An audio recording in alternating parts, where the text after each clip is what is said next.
The Greater and Lesser Mysteries and the Kingdom of Heaven. A Contemplation on the Hidden Path Within the Gospels by Dunn. Dedication. To the light that was before all lights, the word that speaks in silence, and the love that moves the worlds. To the hidden teachers and the unseen companions, who guard the flame through every age. To all seekers of the kingdom, those who walk by faith, who hunger for truth more than certainty, and who still listen for the voice that whispers within. The mystery is near you, in your heart and on your lips. May this work be a small reflection off the eternal radiance from which it came and to which all things return. Acknowledgements. This book has been, from its first glimmer, less a composition than a pilgrimage. Its words have unfolded slowly, like a path through mist, guided by unseen companions, strengthened by quiet encouragements, and illumined by a light that was never mine alone. First, I offer thanks to those ancient voices whose wisdom still resounds across the centuries, to the hierophants of Eleusis and the Desert Fathers, to the poets and prophets, mystics and saints, who bore the lamp of the eternal mystery when the world had forgotten it. Their words are the first stones of this path. To the teachers, mentors, and friends who kept faith with my searching, who did not hasten my answers, but honored my questions, I owe a debt beyond measure. Your patience taught me more of the kingdom than any book or ritual could reveal. To the community of readers, seekers, and companions in prayer who have shared their own encounters with the hidden light, thank you for reminding me that revelation is not solitary. It blooms where souls meet in sincerity, humility, and wonder. To those closest to me, who bore with my long silences, my unfinished sentences, and the hours lost to contemplation, your love was the ground on which this work could grow. You have been the living parable of the mysteries, steadfast, luminous, and kind. Finally, and above all, I give thanks to the one who is both source and silence, the light behind every light, the word before all words, the presence that called this work into being and will draw it to its rest. Whatever beauty or truth these pages contain belongs to that presence alone. May it awaken remembrance in every heart that reads. For from him, and through him, and to him are all things. To him be glory forever. Romans 11, verse 36. Preface. The following work was written in the conviction that philosophy, when pursued to its true end, is inseparable from initiation. The ancient world did not divide the love of wisdom from the practice of transformation. Knowledge was not an abstraction, but a mode of participation in reality. The mysteries, as they were known among the Greeks, represented this union of intellect and revelation. Their rituals and doctrines, veiled from the unprepared, symbolized the ascent of the soul from ignorance to illumination, from the temporal to the eternal. This book attempts to recover the philosophical meaning of that ancient vision and to articulate its relevance for modern thought. It is not a reconstruction of lost rites, nor an historical survey, but a meditation on the structure of consciousness that those rites sought to express. The greater and lesser mysteries, the Hermetic revelation, and the Platonic doctrine of ascent are here treated not as antiquarian curiosities, but as metaphors of perennial processes within the human spirit. Our guiding thesis is that the mysteries were the ancient form of what later traditions called the kingdom of heaven, that is, the realization of divine order within the soul. The kingdom is not elsewhere or deferred. It is the hidden harmony to which philosophy, religion, and art alike point. To awaken to this order is to rediscover the sacred center of being, the temple within, and to recognize that the cosmos itself is a perpetual act of divine revelation. The method of this study is therefore twofold, analytical and contemplative. It employs the language of modern scholarship, philological precision, historical awareness, and philosophical argument. Yet its purpose is not merely descriptive but transformative. The reader is invited to think with the ancients rather than about them, to allow their symbols and ideas, to function as catalysts of insight rather than relics of a vanished age. In keeping with the ancient discipline of initiation, the work proceeds by degrees. The lesser mysteries correspond to purification and preparation, the greater mysteries to illumination and union. The Hermetic and Platonic traditions are treated as complementary paths leading to the same realization, the rediscovery of the divine within the human. The final chapters culminate in the recognition that the kingdom of heaven is not a future realm, but the eternal presence disclosed in contemplation. The tone is deliberately measured, academic in precision, yet inward in orientation. The intention is not to persuade, but to evoke, not to present doctrine, but to awaken remembrance. For the ultimate truths of the mysteries cannot be transmitted by words. They are recognized in silence, in a stillness where the soul beholds itself as part of the eternal order it seeks to understand. May the reader who approaches these pages as a student depart as an initiate, one who has glimpsed, however faintly, the light that never sets. Prologue, the veil of the temple. There is a long tradition, older than recorded history, and yet perpetually reborn, that speaks of truth not as information, but as revelation. It claims that ultimate knowledge cannot be taught in the ordinary sense, nor conveyed by argument or demonstration, but must be unveiled. The ancients called this process a mystery, from the Greek mysterion, derived from Mayan, to close the lips or to close the eyes. The word itself implies both secrecy and vision, that which is hidden, and that which, once revealed, transforms the seer. The language of the mysteries thus belongs to a paradox. It is a discourse of silence. To speak of them is already to betray their essence, for they were not systems of doctrine, but structures of experience, modes of initiation designed to reorder the consciousness of the initiate. Yet every generation attempts to recover their meaning, for in the unfolding of human thought, the memory of the sacred always returns. The veil may be drawn, but it is never destroyed. 1. The logic of secrecy.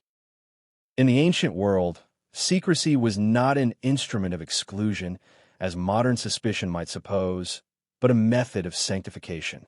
What was hidden was not withheld from the worthy. It was protected from the unready. The veil was pedagogical, not elitist.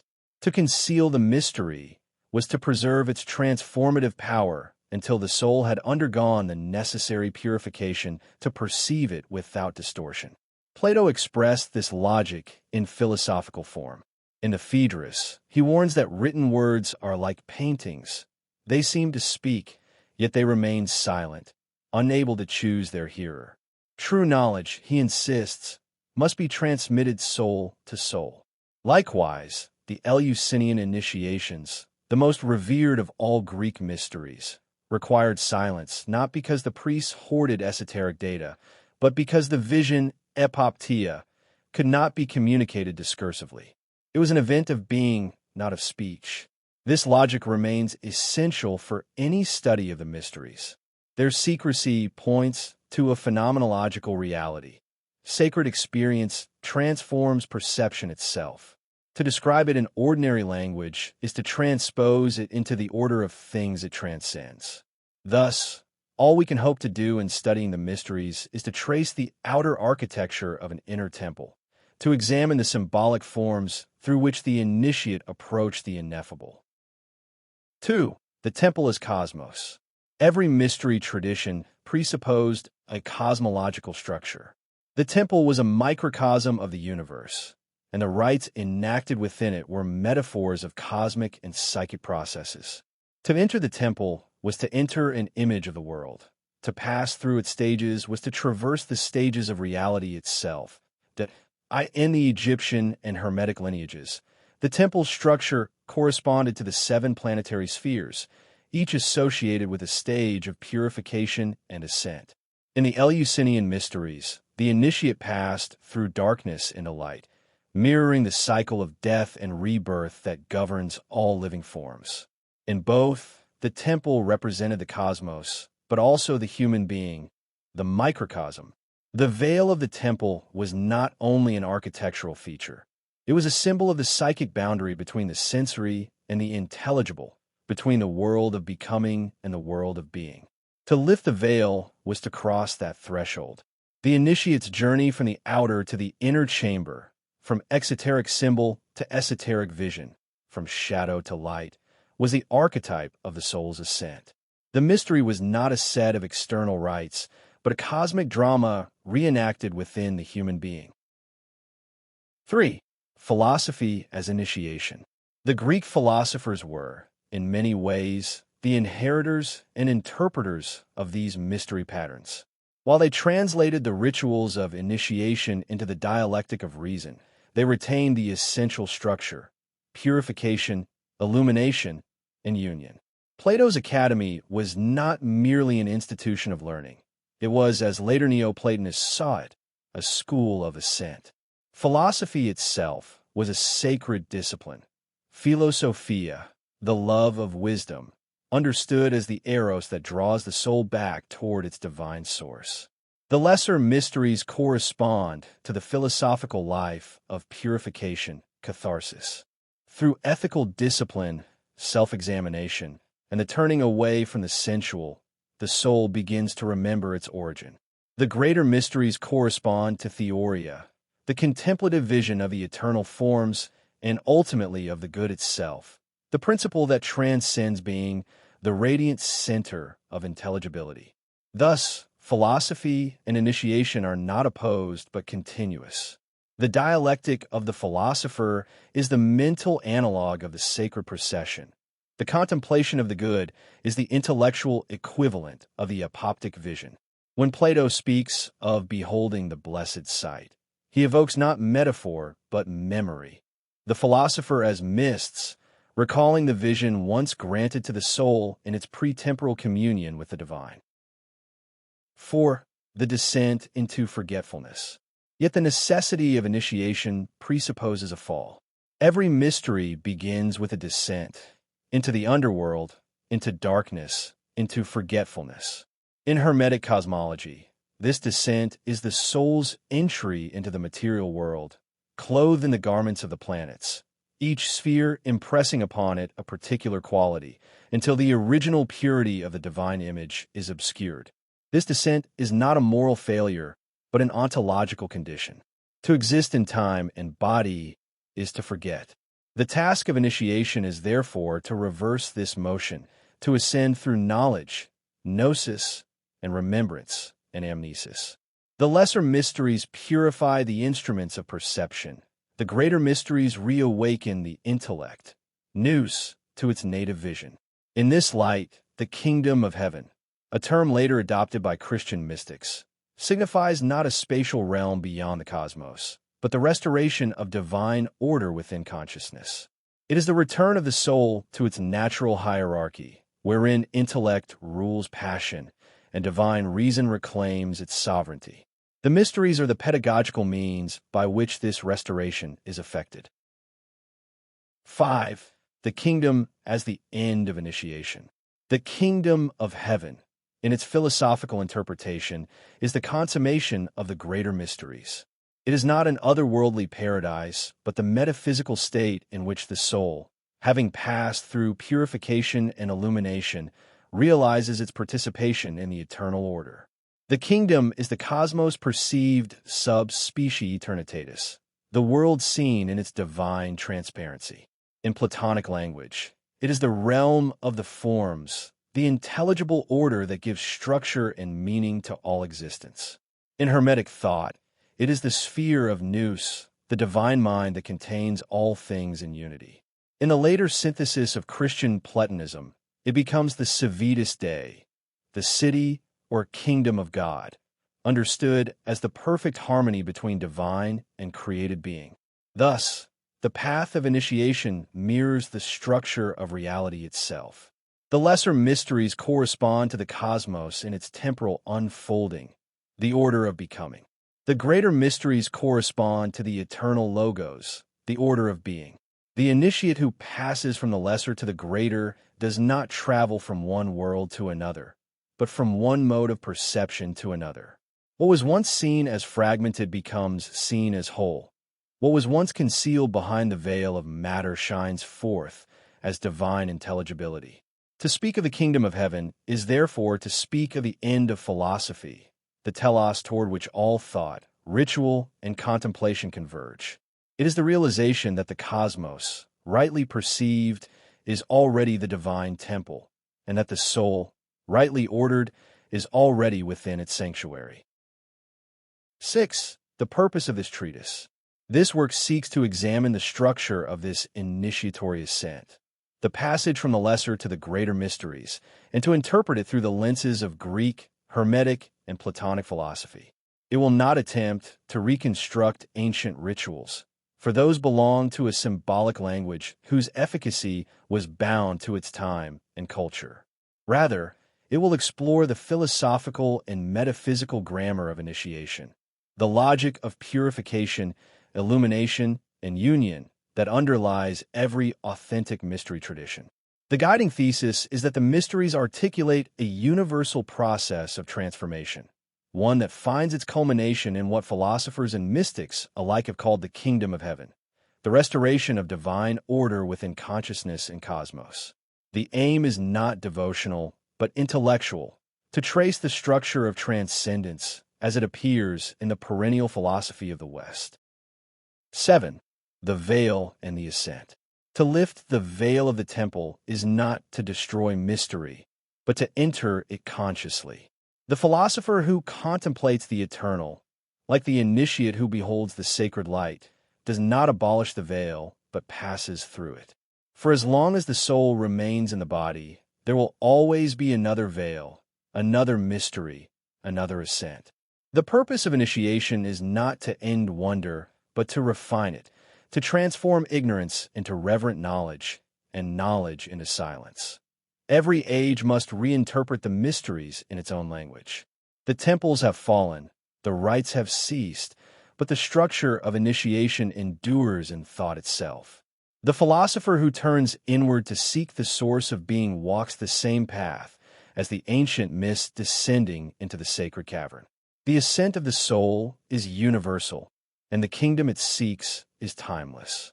Thus the present work begins, as all true philosophy must, at the threshold, before the veil of the temple, where silence and knowledge meet.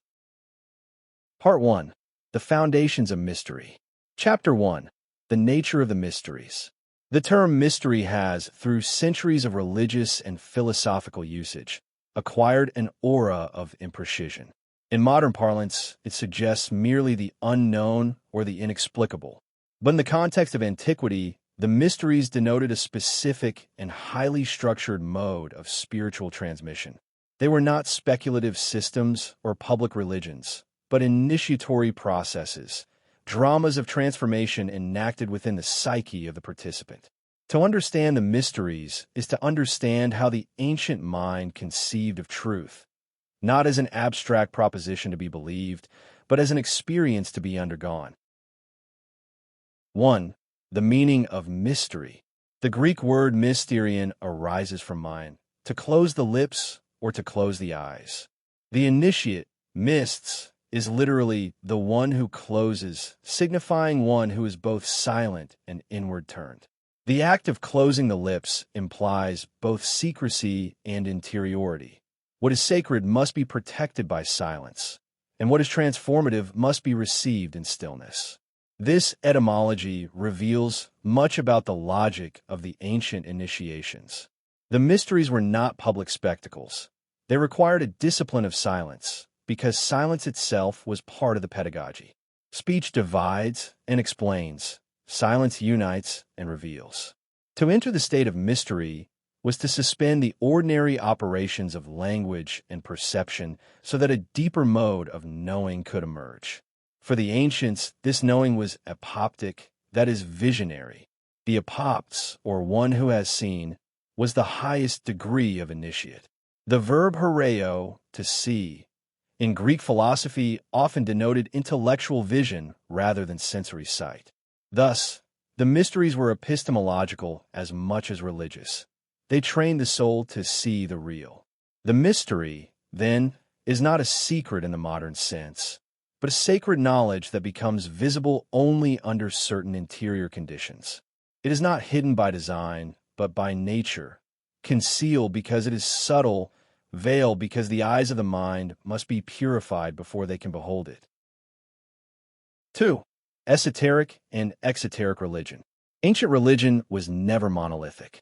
Its public forms, the festivals, sacrifices, and civic cults, were exoteric. They united the community through ritual observance. But parallel to this outer worship existed an inner stream, the esoteric current of initiation. The mysteries belong to this hidden domain. The distinction between exoteric and esoteric is not a division of doctrine, but of depth. Exoteric religion addresses the soul through symbols accessible to all. Esoteric initiation leads a prepared few into the direct apprehension of what those symbols signify. To the uninitiated, the rites appear as myth and drama. To the initiate, they are metaphysical enactments. At Eleusis, for example, the myth of Demeter and Persephone was not simply a story of seasonal renewal. It was a cosmic allegory of the soul's descent into matter and its return to the divine. The drama of mother and daughter mirrored the dialectic of loss and recovery inherent in all being. The initiate did not merely witness a myth, but participated in a revelation.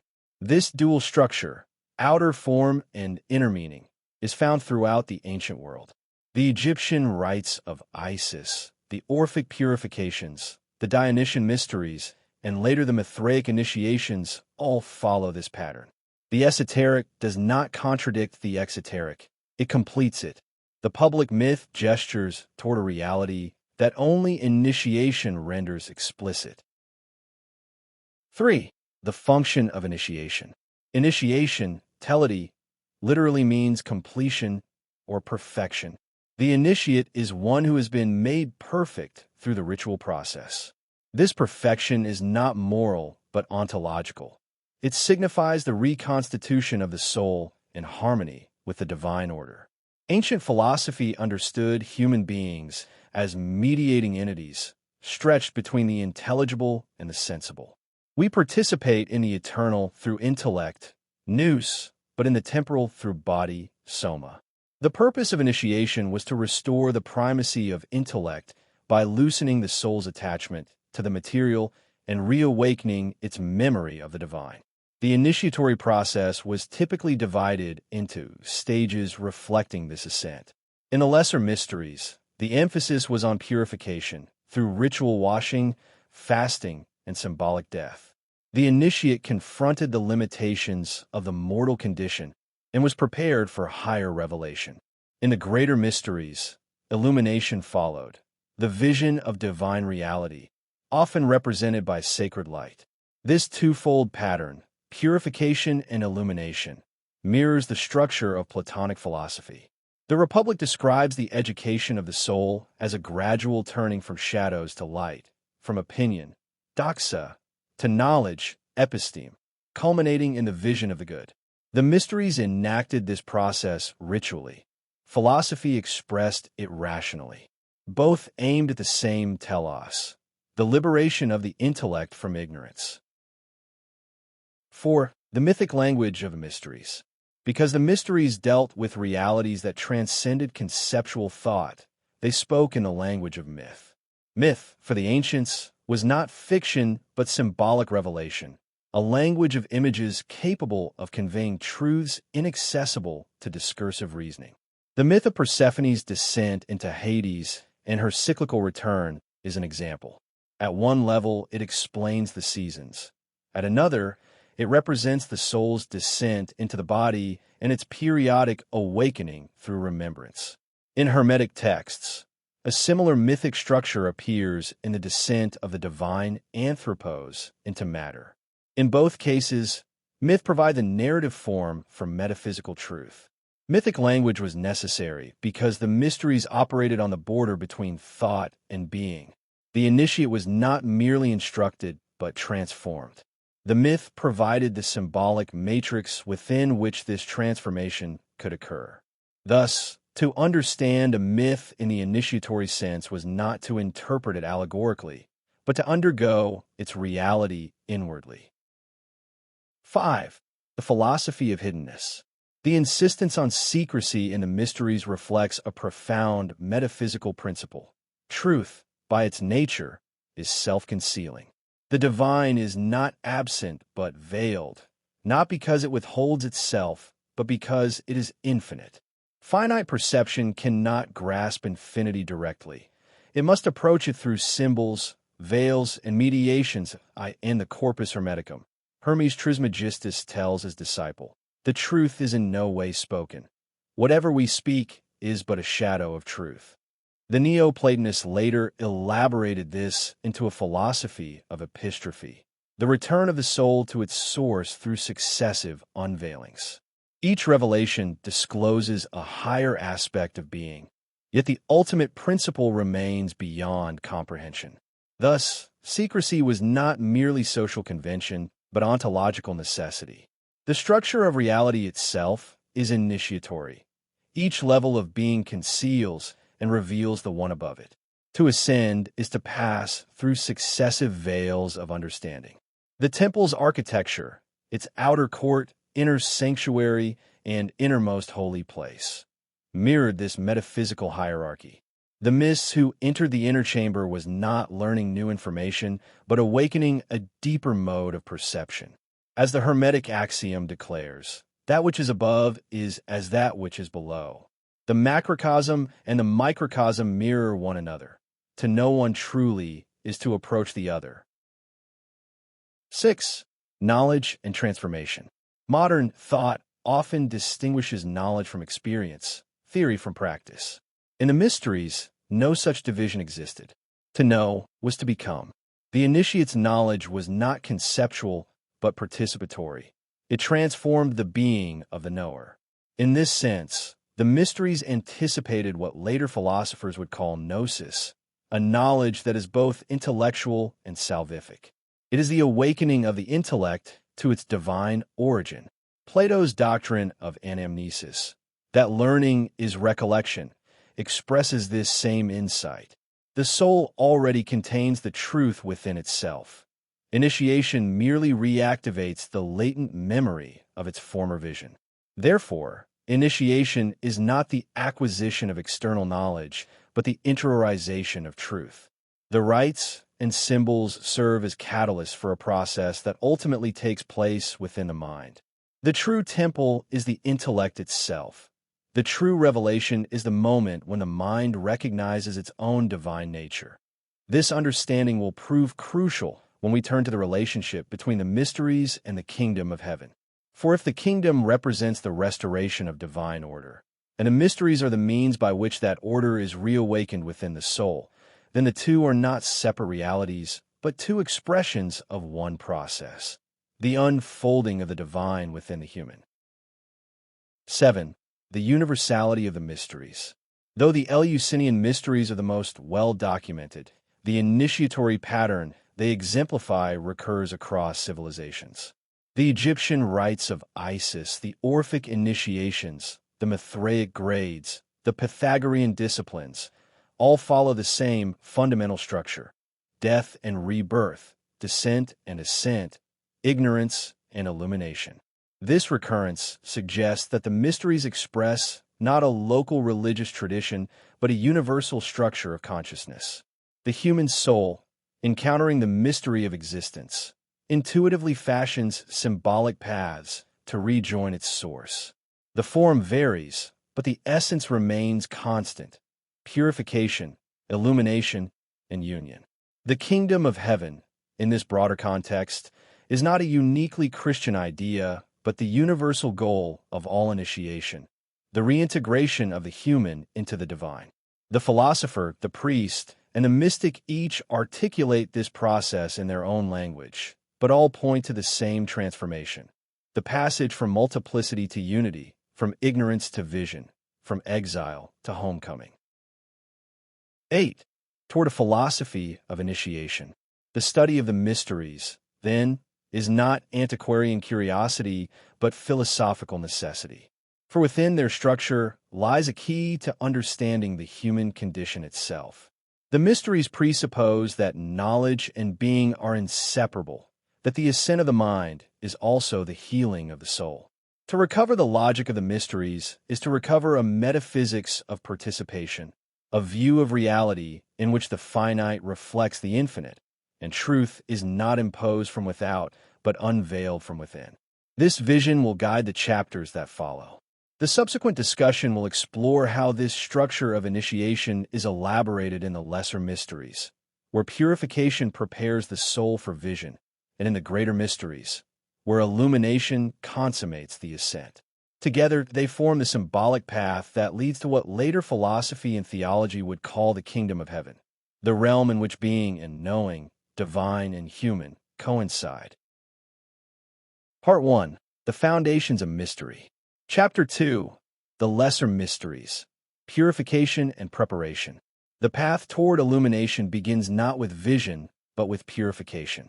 Before the intellect, nous, can behold the eternal, the soul must disentangle itself from the obscurations of passion, ignorance, and material attachment.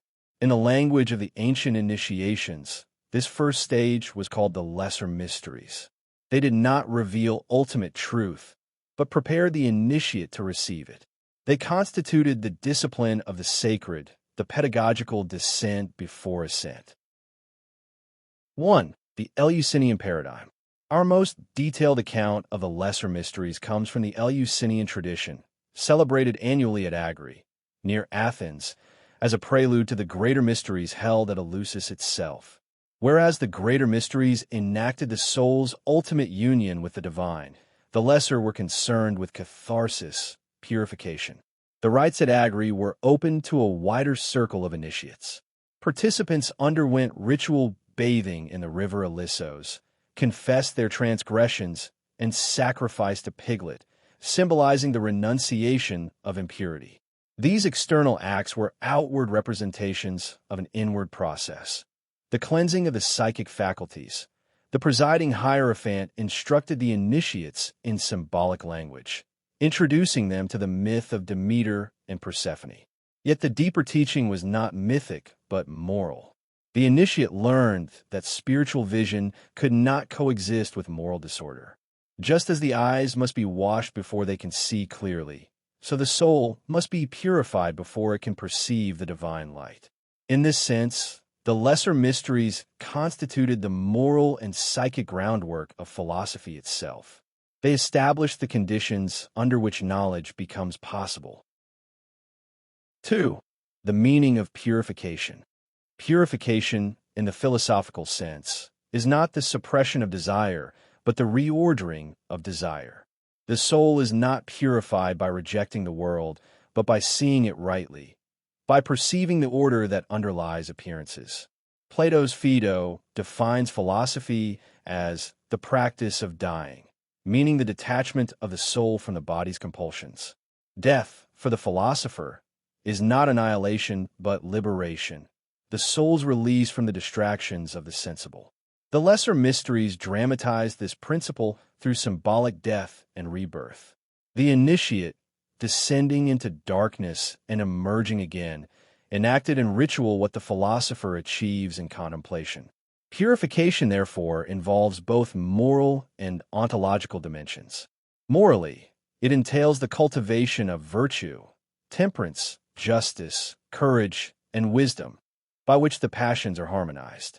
Ontologically, it restores the proper hierarchy within the soul, reason as ruler, spirit as ally, appetite as servant.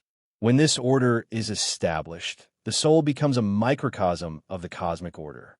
In Neoplatonic thought, this harmony mirrors the cosmic hierarchy of the divine emanations. To purify oneself is to participate consciously in the structure of reality, to become aligned with the eternal logos. The soul that achieves this order is already on the threshold of illumination. 3. Catharsis and the education of the passions. The Pythagoreans regarded catharsis as the first step in philosophy. Their disciplines, silence, dietary restrictions, musical harmonization, were not ascetic eccentricities, but techniques of psychic alignment. Pythagoras taught that music reflects the mathematical order of the cosmos.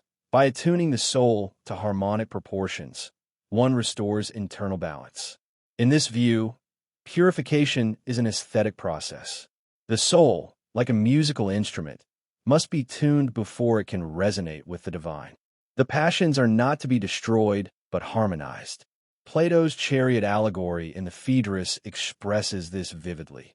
The rational charioteer must govern the two horses of spirit and desire, neither repressing nor indulging them, but directing their energies upward. This conception of purification as harmony bridges the moral and the metaphysical. Virtue is not merely ethical decorum, but participation in cosmic order.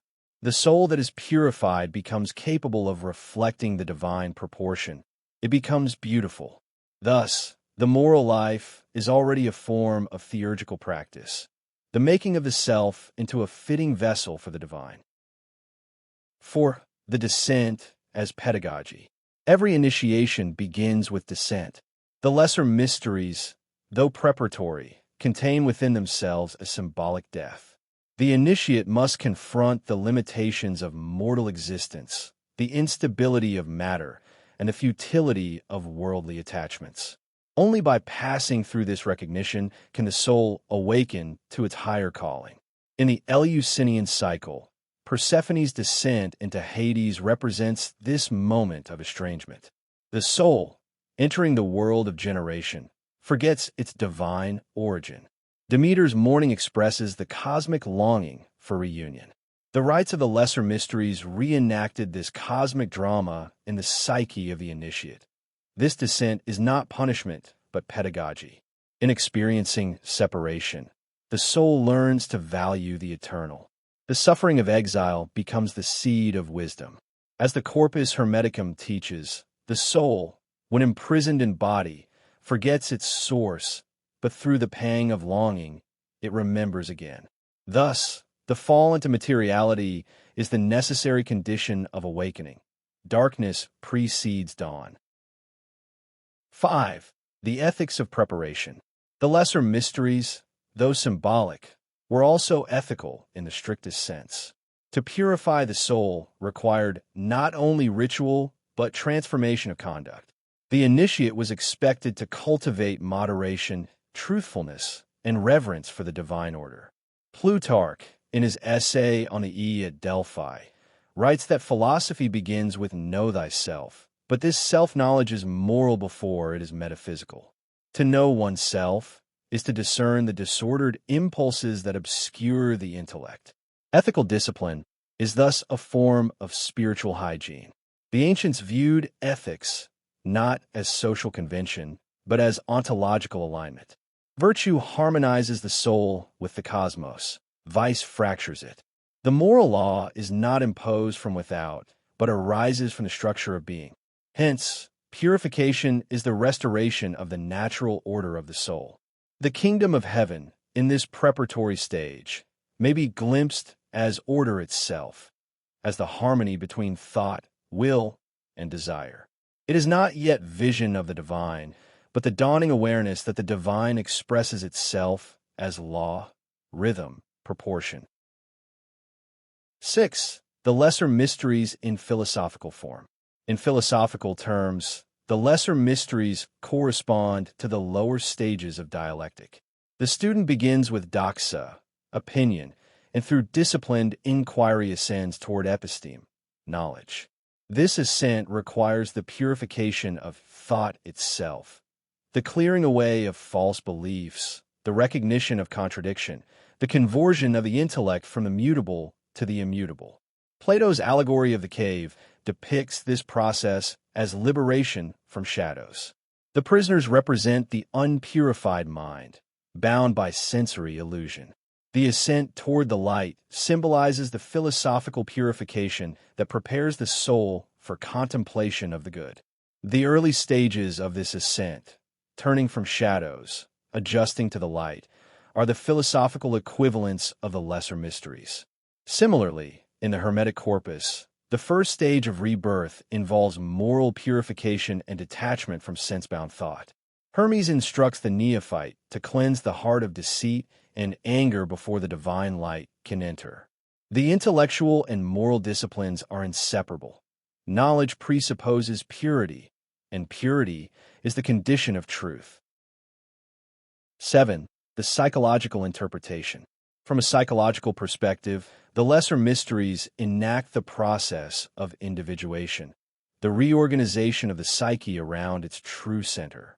The symbols of death and purification correspond to the dissolution of the ego's attachments. The initiate's descent into darkness represents confrontation with the unconscious, the realm of forgotten impulses and archetypal forces. The rites provide a structured environment in which this encounter can occur safely. The sacred drama externalizes inner conflict, allowing the initiate to integrate the shadow without being overwhelmed by it. When the initiate emerges from the darkness, reborn, it signifies the reintegration of the psyche under the guidance of the higher self, the image of the divine within. Thus, even in modern psychological terms, the lesser mysteries articulate a universal process, the purification of the self through confrontation with its own limitations. The external ritual mirrors an internal reordering of consciousness. 8. The transition to the greater mysteries. Having passed through purification, the initiate becomes ready for illumination. Yet the transition is not abrupt. It represents a shift in the mode of being rather than a movement in space. The purified soul does not ascend to a different world, but awakens to a different perception of the same world. In the Eleusinian cycle, this transition is symbolized by Persephone's return from the underworld and the restoration of fertility to the earth. The cosmos, once barren, blooms anew. In philosophical terms, this is the moment when knowledge, gnosis, replaces belief, pistis. The soul begins to see through appearances to the underlying order of forms. The lesser mysteries end where the greater begin, at the threshold of vision. The initiate, cleansed and harmonized, stands before the veil of the temple once more. This time not as a novice, but as a philosopher, prepared to behold the divine light that shines beyond. The subsequent illumination is not granted by external revelation, but arises from within, as the purified intellect recognizes its kinship with the eternal. 9. The esoteric meaning of preparation. The true significance of the lesser mysteries lies in their revelation that preparation is itself a form of revelation. The very act of purifying the soul reveals the divine law implicit in all things. By aligning oneself with order, one already participates in the kingdom of heaven. The distinction between preparation and illumination, between lesser and greater, is relative. Every act of purification contains an element of illumination. Every discipline that restores harmony unveils the divine. Thus, the lesser mysteries are not inferior, but foundational, the necessary mode through which the transcendent becomes immanent. In later Platonic and Hermetic synthesis, this insight becomes explicit. The ascent to the divine begins in the ethical life. To act justly, to speak truth, to govern oneself according to proportion. These are not moral preliminaries, but the very forms of divine manifestation. The kingdom of heaven begins wherever order is restored, however imperfectly, within the soul. 10. The lesser mysteries and the modern mind. To the modern reader, the language of purification may seem archaic, bound to religious or moralistic connotations. Yet its philosophical meaning remains vital. In a culture dominated by distraction, the first step toward insight is still silence. In a world of multiplicity, the first task is still integration. The modern mind must rediscover the discipline of the sacred, not as ritual observance, but as attentiveness, as the purification of perception. To see clearly is the beginning of wisdom. The lesser mysteries remind us that illumination is not achieved through accumulation of knowledge, but through the simplification of being. Purification, in this sense, is the deliberate act of clearing space for truth. It is the conscious removal of the noise that obscures the music of the logos. Every practice that cultivates stillness, self-awareness, and moral coherence continues the work of the lesser mysteries. 11. Conclusion. The threshold of vision. The lesser mysteries conclude where the possibility of illumination begins. The soul, having undergone symbolic death and rebirth, now stands in the dawn of new perception. It has not yet seen the divine, but it has learned to look. The purification of the passions, the harmonization of the faculties, and the recollection of order are themselves reflections of the kingdom of heaven. For the kingdom is not a future state, but an eternal pattern, mirrored wherever order replaces chaos, truth supplants ignorance, and love restores harmony. Thus the initiate, purified and prepared, approaches the next stage of the ascent. The greater mysteries, where the veil of the temple is drawn aside, and the intellect beholds the light of the divine. There, illumination replaces preparation, and the soul discovers within itself the radiance it once sought beyond. Part 1. The Foundations of Mystery. Chapter 3. The Greater Mysteries. Illumination and vision. If the lesser mysteries prepare the soul through purification, the greater mysteries consummate its ascent through illumination. They mark the passage from symbolic enactment to direct apprehension, from faith to knowledge, from order restored to unity revealed. The soul that has been cleansed of confusion and passion now becomes capable of seeing, not merely believing in, the divine structure of reality. The ancients spoke of this illumination as epoptia, the beholding. The epops, the one who has seen, was not simply a spectator of sacred symbols, but a participant in theophany, a vision of the divine itself. The vision did not belong to the eyes of the body, but to the eyes of the soul. It was an intellectual and spiritual awakening, an immediate awareness of the eternal. 1. The structure of illumination. Every ancient initiation followed a symbolic sequence: descent, purification, illumination, and union. The lesser mysteries correspond to the first two. The greater mysteries embrace the final stages. In the Eleusinian tradition, after years of preparation, the initiate was led into the telesterion, the great hall of initiation. There, in darkness, the sacred drama was reenacted. Then, at the climactic moment, a great light was unveiled. Silence reigned.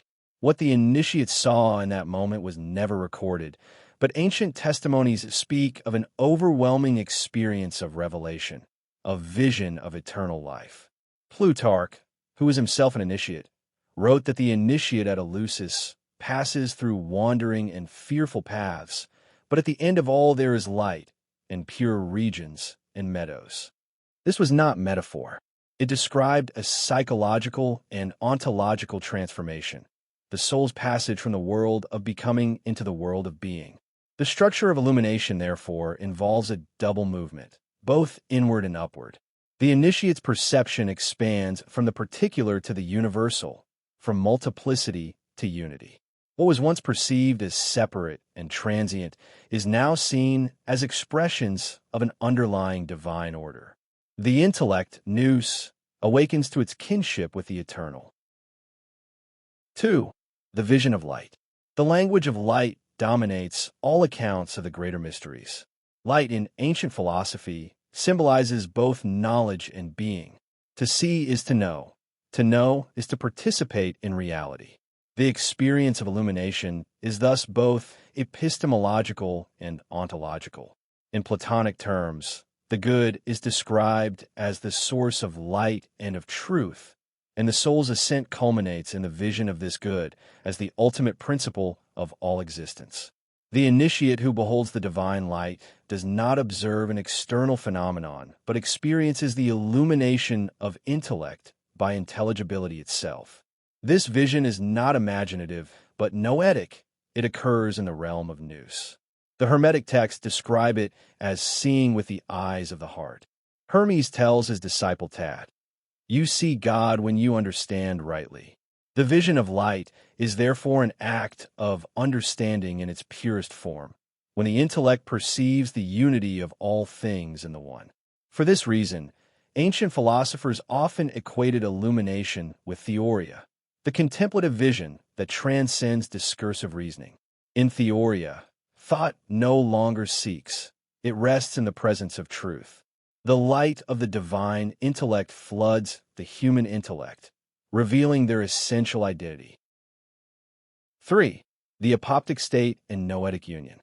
The goal of the greater mysteries was not merely revelation, but transformation, the deification, theosis, of the soul. The apops who beheld the divine became, in that act, united with it. The vision was not external, but participatory. To see the divine was to become divine in proportion to one's capacity. Plotinus describes this state in the Enneads. The soul suddenly sees a light, for is light itself, and this vision produces ecstasy. It no longer sees, for seeing and seen have become one. This is the essence of the apoptic experience, the dissolution of the distinction between subject and object, knower and known. The Neoplatonists formalized this as the doctrine of henosis, or union with the One. The purified intellect, stripped of multiplicity, becomes transparent to the divine unity. The ascent of the soul is thus not a spatial journey, but a metaphysical convergence, the return of the image to its archetype. This union is fleeting while embodied, but even a momentary participation suffices to reorient the entire life of the initiate.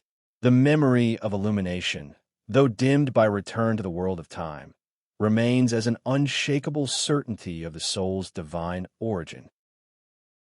4. The mystical language of death and rebirth. Ancient initiations frequently described illumination as dying before dying. This phrase expresses the paradoxical nature of spiritual awakening. One must lose oneself to find oneself, die to the temporal to be reborn into the eternal. At Eleusis, the climactic vision was interpreted as the overcoming of death. The initiate, having passed through symbolic descent, now perceived the immortality of the soul. Cicero, an initiate, declared, "We have learned the beginnings of life and have received the power not only to live happily, but also to die with better hope." This hope was not faith in a promised afterlife, but direct experience of the soul's indestructibility. The initiate had seen that life and death are phases of one eternal process. The divine order persists through all change. To see this is to transcend fear. The purified soul no longer clings to the temporal because it knows itself as participant in the eternal. Thus, the illumination of the greater mysteries is simultaneously metaphysical and existential. It reveals not only what reality is, but who the human being truly is, a manifestation of divine intellect, destined for eternal life. 5. The role of theurgy and symbol. Although the greater mysteries culminate in intellectual vision, they remain mediated by symbol. Theurgy, the sacred operation by which divine realities are invoked through material signs, served as a bridge between the sensible and the intelligible. Iamblichus argued that the divine cannot be reached by intellect alone. It must be invoked through ritual participation in its symbols. The sacred objects revealed in the greater mysteries, perhaps the ear of grain, perhaps the sacred fire, were not idols but theophanies. They made the divine present through correspondence. Theurgy thus externalized the inner illumination, grounding it in the cosmos. The initiate, in beholding the sacred symbol, perceived the divine working through all levels of being. The cosmos itself became transparent, its material forms shining with intelligible light. In this way, the greater mysteries reconciled contemplation and creation, spirit and matter. The vision of the divine was not an escape from the world, but its transfiguration. The initiate emerged from the temple, seeing the cosmos anew, as revelation. 6. The philosophical interpretation. Philosophically, the greater mysteries correspond to the highest stage of dialectic, the contemplation of the good. Plato describes this as the final object of knowledge, the cause of all being and intelligibility. The ascent to the good is both the fulfillment of philosophy and its transcendence, for the good is beyond being. In this highest vision, thought ceases to analyze and becomes unified with its object. The intellect knows by becoming what it knows. The good is not known as one object among others, but as the very principle of knowing. Hermetic philosophy expresses this same truth mythically. The soul ascends through the planetary spheres, shedding the attributes acquired in descent, anger, desire, pride, until, naked and pure, it enters the eighth sphere and merges with the divine mind, nous. Having become mind, says the Poimandres, he enters into God. Both traditions describe the same transformation, the intellect's awakening to its identity with the divine source. The greater mysteries dramatize this process in ritual form. Philosophy articulates it conceptually. Together, they form two languages of one reality. 7. The kingdom of heaven as vision. The kingdom of heaven, interpreted philosophically, is the condition revealed in the greater mysteries. It is the perception of reality as divine order, the direct experience of unity underlying multiplicity. To behold the kingdom is to see the cosmos as a theophany, a living manifestation of the divine logos. Every form, every motion, every intellect participates in the eternal harmony of the One. The initiate who perceives this does not escape the world but sees it illuminated from within. This vision transforms ethics into ontology. Virtue is no longer merely discipline, but spontaneous expression of unity. Justice, temperance, and wisdom become reflections of the cosmic order experienced firsthand. The soul that has seen the kingdom acts in accordance with it naturally, as light radiates without effort. In this sense, the greater mysteries reveal not a new realm, but a new mode of seeing. The kingdom of heaven is not reached, but revealed. It has always been present, concealed only by the ignorance that the mysteries dissolve. 8. The return of the initiate. Illumination, however, is not the end of the journey. The initiate must return to the world of time and multiplicity. Having glimpsed unity, they must now live in accordance with it amidst diversity.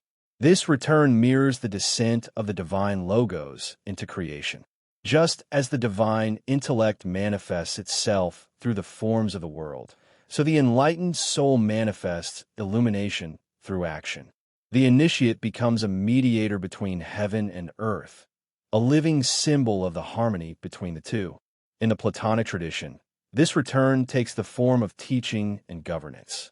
The philosopher who has seen the good must descend again into the cave to guide others. In the Hermetic tradition, it becomes the vocation of the sage, to reveal the divine in all things, to heal the divisions of the world through knowledge. Thus, illumination leads not to withdrawal, but to participation. The initiate, transformed by vision, becomes an agent of the kingdom within the world. The temple's light must shine through the marketplace. The silence of contemplation must inform the speech of wisdom. 9.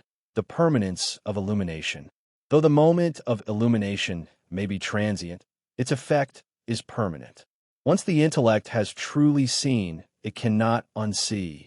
The memory of divine unity endures as the guiding axis of the soul. In later Platonism, this enduring illumination was called gnosis or epistrophe, the soul's ongoing return to its source. Each act of contemplation renews the contact between the human and the divine. The initiate thus lives in two worlds, the temporal and the eternal. Through remembrance and amnesis, the divine light continues to inform daily life. The Hermetic texts describe this state as becoming all-mind. The illuminated soul sees God everywhere because it has become transparent to God within itself.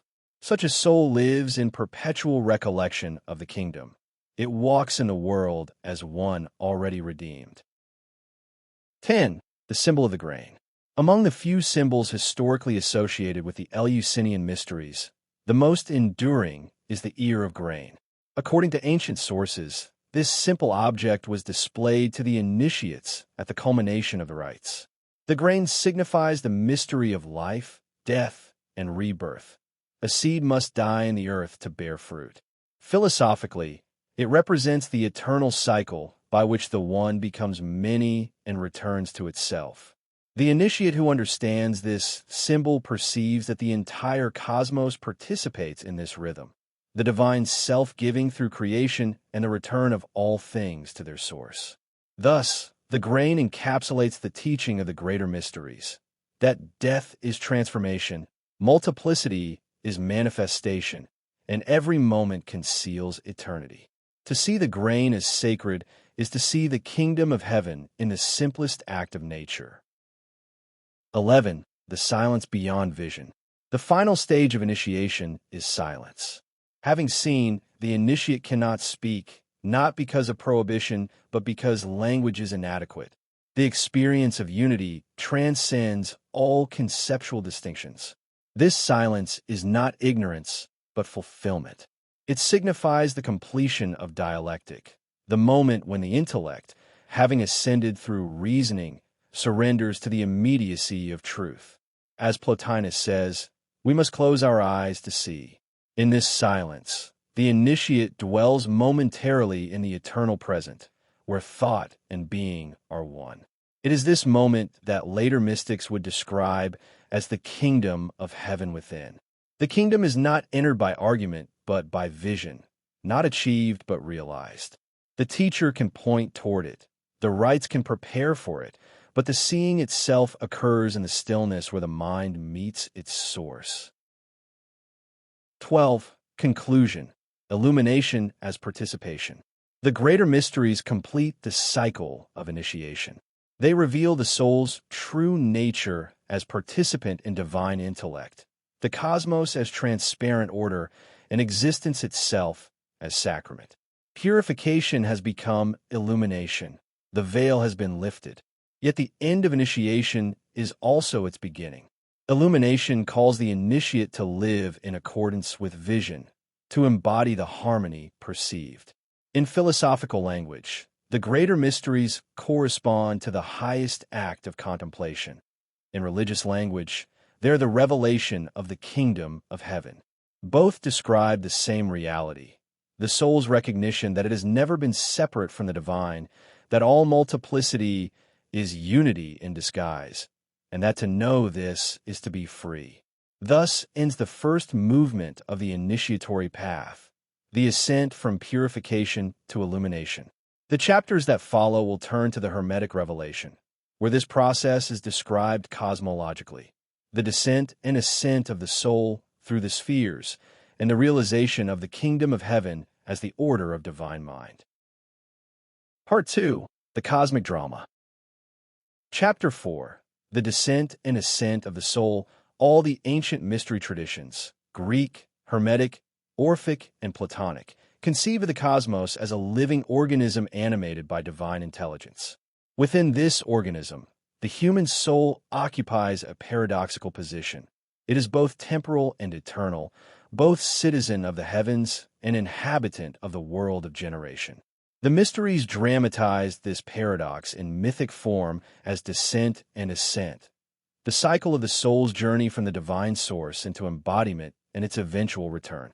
This cosmological myth was not speculative poetry, but a spiritual map. It offered an account of human existence that explained both suffering and redemption, ignorance and enlightenment. The descent explains why we forget. The ascent explains how we remember. Together, they form the framework for the mystery's central promise, that through knowledge, gnosis, and purification, the soul may recover its divine birthright and dwell consciously in the kingdom of heaven even while embodied. 1. The doctrine of the soul's descent.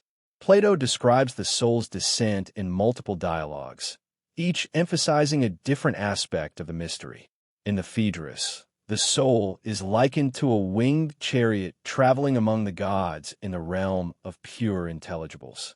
When it becomes burdened by forgetfulness and passion, its wings fail and it falls into generation. In the Timaeus, the demiurge assigns souls to the stars and sends them into bodies as guardians and learners within the cosmic order.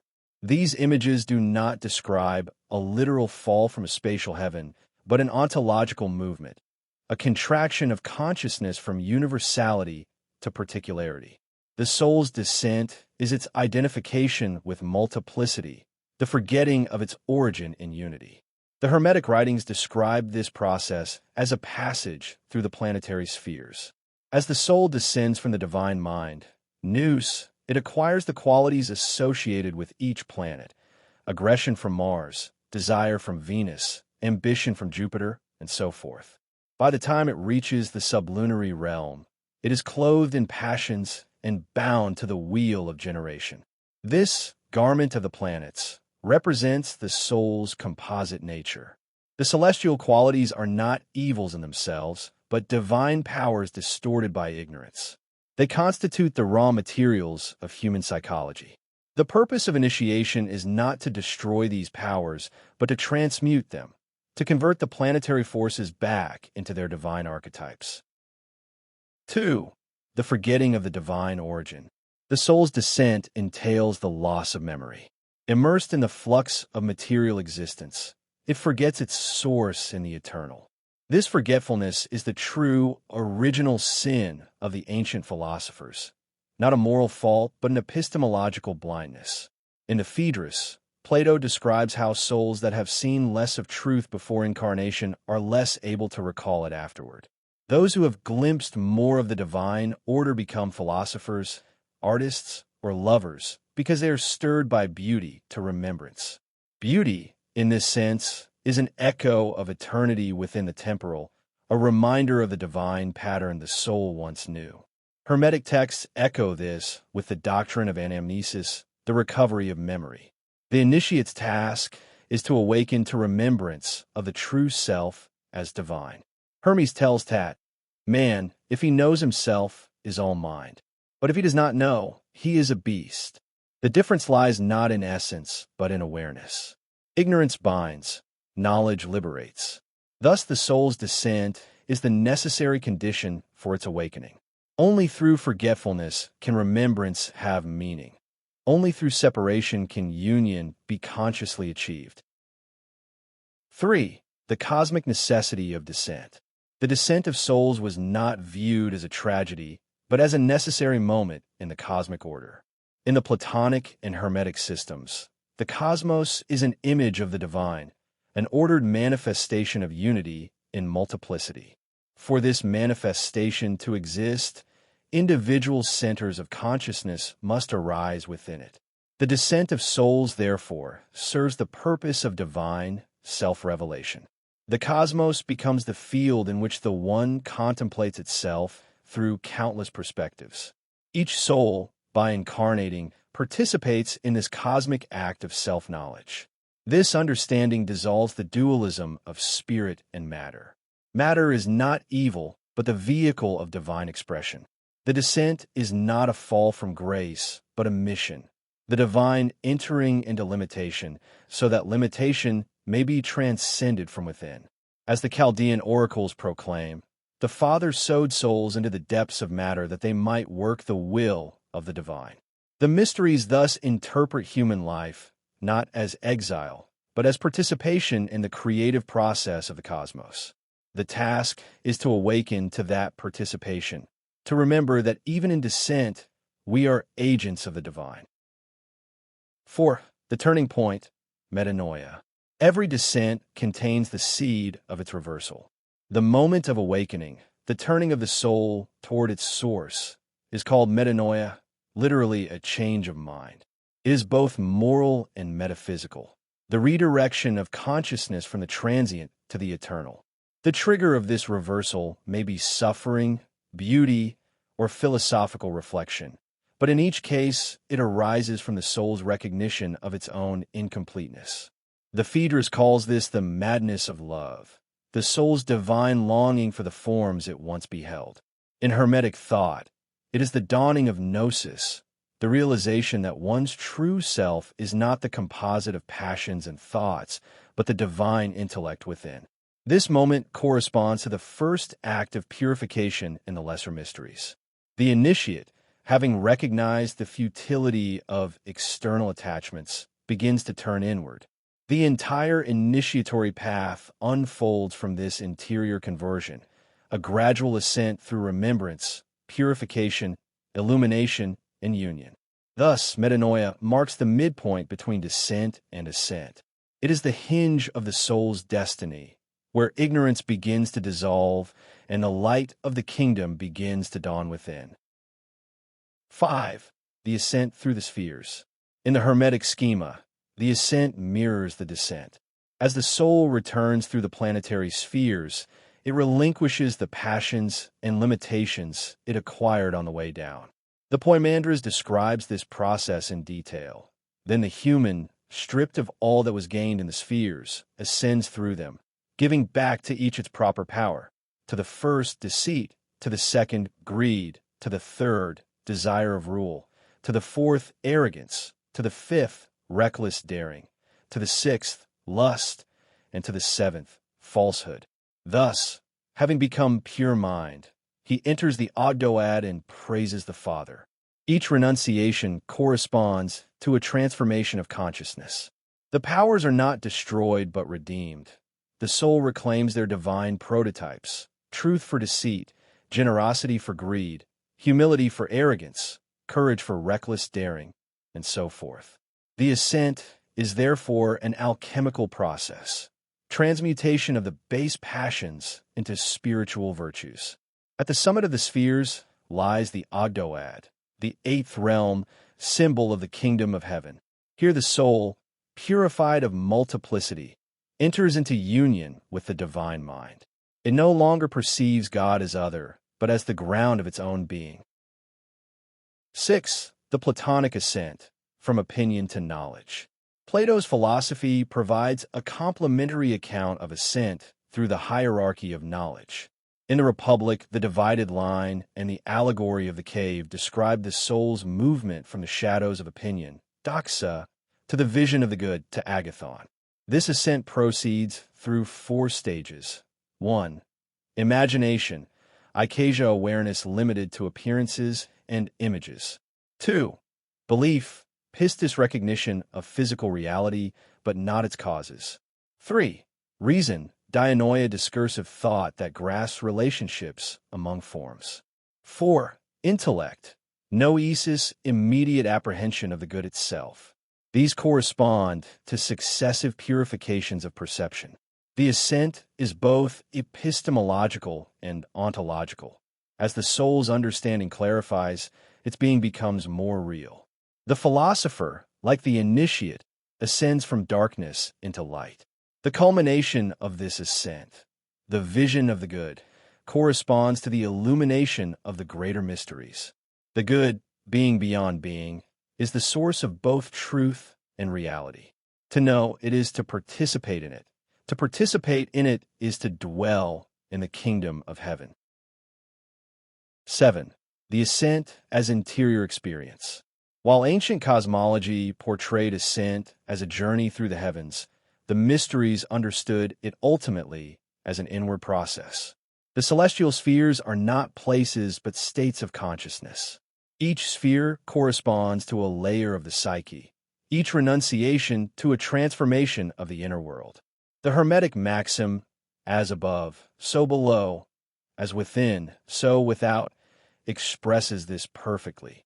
The cosmos is mirrored in the soul.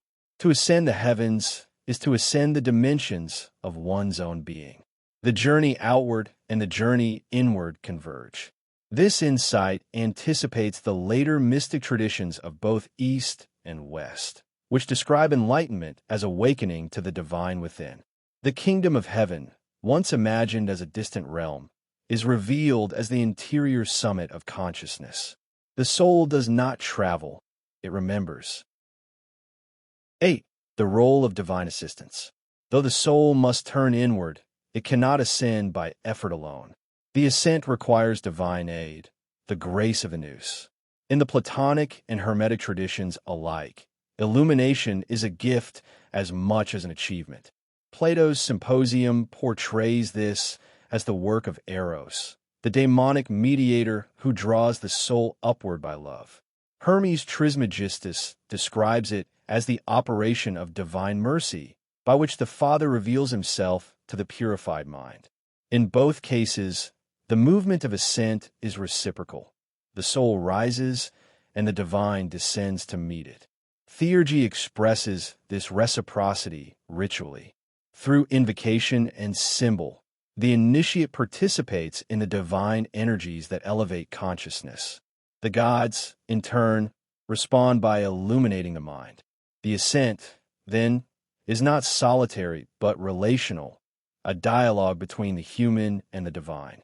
This mutual movement reveals the structure of the kingdom of heaven itself.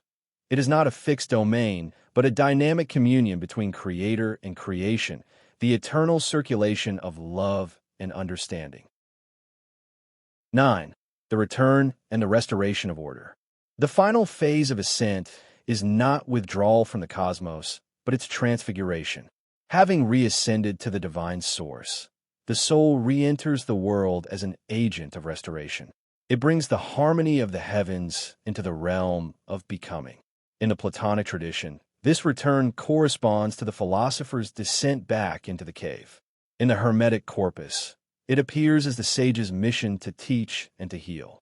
The illumined soul no longer seeks to escape embodiment, but to sanctify it, to reveal the divine presence in all things.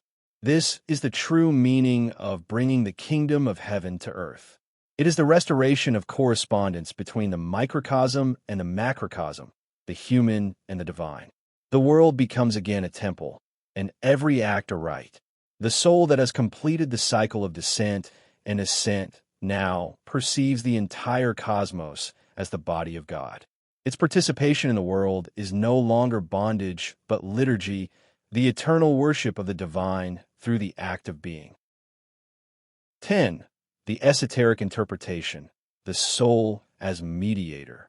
In the esoteric philosophy of the mysteries, the human soul occupies a mediating function between the intelligible and the sensible worlds. It is the bridge through which divine intelligence descends into form and through which creation ascends back to its source. The descent of the soul ensures that the divine is immanent in the world. The ascent ensures that the world is perpetually reabsorbed into the divine. The two movements constitute the pulse of the cosmos. The mysteries teach the initiate to become conscious of this mediation, to participate knowingly in the rhythm of procession and return. When this awareness becomes constant, the duality of descent and ascent dissolves. The initiate realizes that there was never a separation to begin with. The descent was manifestation, the ascent realization. The kingdom of heaven is not reached at the end of the journey. It is recognized as the ground of the journey itself. 11. The psychological correlate. Psychologically interpreted, the descent and ascent describe the drama of individuation. The soul descends into the multiplicity of the psyche, into instincts, desires, and identifications, losing awareness of its transcendent center. The process of initiation mirrors the integration of these aspects around the higher self, the symbol of unity. The ascent, in this framework, is the gradual reintegration of consciousness. Each planetary renunciation represents the reclamation of a fragmented aspect of the psyche. When all parts are harmonized, the individual becomes whole. The self coincides with the divine archetype.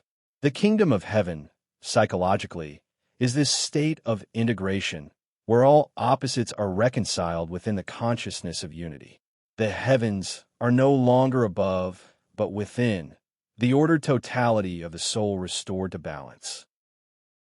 12. Conclusion. The spiral of return.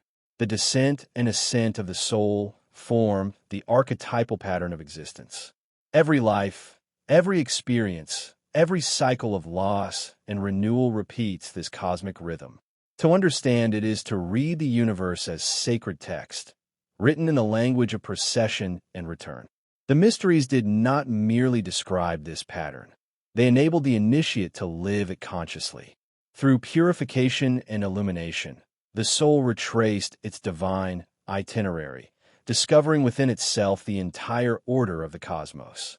The culmination of this process is the realization that the soul's journey is not a movement from one place to another, but an awakening to what has always been true, that the kingdom of heaven is within, and that every descent already conceals the seed of ascent. As the Hermetica declares, he who understands himself goes upward to the all. He who loves the all remains in God. Thus, the drama of the cosmos finds its fulfillment in self-knowledge, and the mysteries of the world become the mysteries of the heart. Part 2. The Cosmic Drama. Chapter 5. The Hierarchies of Being and the Architecture of Heaven. Illumination, when examined philosophically, reveals not a chaotic universe but a cosmos, an ordered totality in which every level of existence participates in the one. The initiate who has undergone purification and ascent begins to discern that this order is structured hierarchically, a series of mediations by which the ineffable good manifests itself as intelligible, psychic, and material worlds. This doctrine of hierarchies of being, implicit in Plato, elaborated by the Neoplatonists, and transformed in Hermetic theologies, constitutes the metaphysical framework of the mysteries. It is the architecture of heaven, the pattern through which the kingdom of heaven extends itself into the cosmos. 1. The principle of emanation. The Greek word prohodos, procession or emanation, names the movement of being from its ineffable source. The one, said Plotinus, overflows, not by will or necessity, but by plenitude. As light radiates from the sun without diminution, so the good gives rise to intellect, nous, and intellect to soul, psyche. Each level remains within its cause even as it produces the level below, so that all reality is simultaneously many in one. The principle of emanation preserves both transcendence and immanence. The divine is beyond all, yet present in all through its effects. The cosmos is not a creation ex nihilo, but a continuous self-expression of the one. To know the hierarchies, therefore, is to trace the footprints of the divine through the strata of being. Every plane is a reflection of a higher one, every motion a participation in the eternal stillness. 2. The three primary hypostases. Plotinus formulated the archetypal triad that became the metaphysical grammar of late antiquity. 1. The one, to hen, the ineffable source beyond being and thought, unity itself. 2. Intellect, nous, the realm of divine forms, the self-thinking thought that contemplates the one.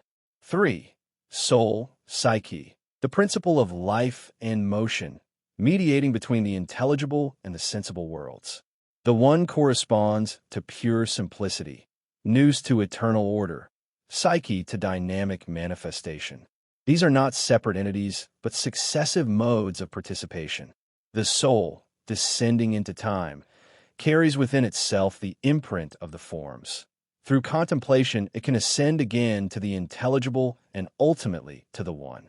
In this triadic structure, the ancients discerned the prototype of every hierarchy: source, manifestation, and return. The same rhythm, procession and reversion, governs gods, angels, human souls, and even the patterns of nature. 3. The celestial orders. Later Platonists and Hermeticists extended this triad into a complete cosmology of intermediary beings. Between the divine intellect and the material cosmos, they placed a vast gradation of intelligences: daimons, archangels, planetary governors, and cosmic souls, each embodying a particular mode of divine energy. These hierarchies were not conceived as spatial ladders, but as relational orders of causality and consciousness. Each higher order confers being and intelligibility upon the one below it. The universe thus forms a continuous chain, Syra, of participation linking the human soul to the first principle. When the initiate contemplates the heavens, they are not observing distant bodies, but symbolic stations of consciousness. The stars and planets are outward images of inward powers, and to ascend through them is to awaken successively deeper levels of the soul's own divinity. 4. The planetary spheres as levels of mind.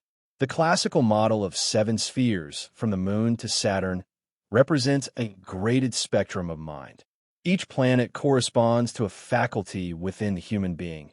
The Moon to imagination, Mercury to intellect, Venus to desire, the Sun to reason and illumination, Mars to courage, Jupiter to order and justice, Saturn to contemplation and detachment. In descent, these faculties become fragmented and autonomous. In ascent, they are reintegrated under the rule of the divine intellect. The planetary heavens thus illustrate both the architecture of the cosmos and the anatomy of the soul. The initiate learns to traverse them inwardly, transforming passions into virtues until reaching the still center symbolized by the 8th sphere, the realm of unity. 5. Angels, daimons, and divine mediators. The intermediary beings populating the ancient heavens embody the logic of mediation itself. The gods of the intelligible realm emanate daimons, dynamic powers that administer the cosmic order.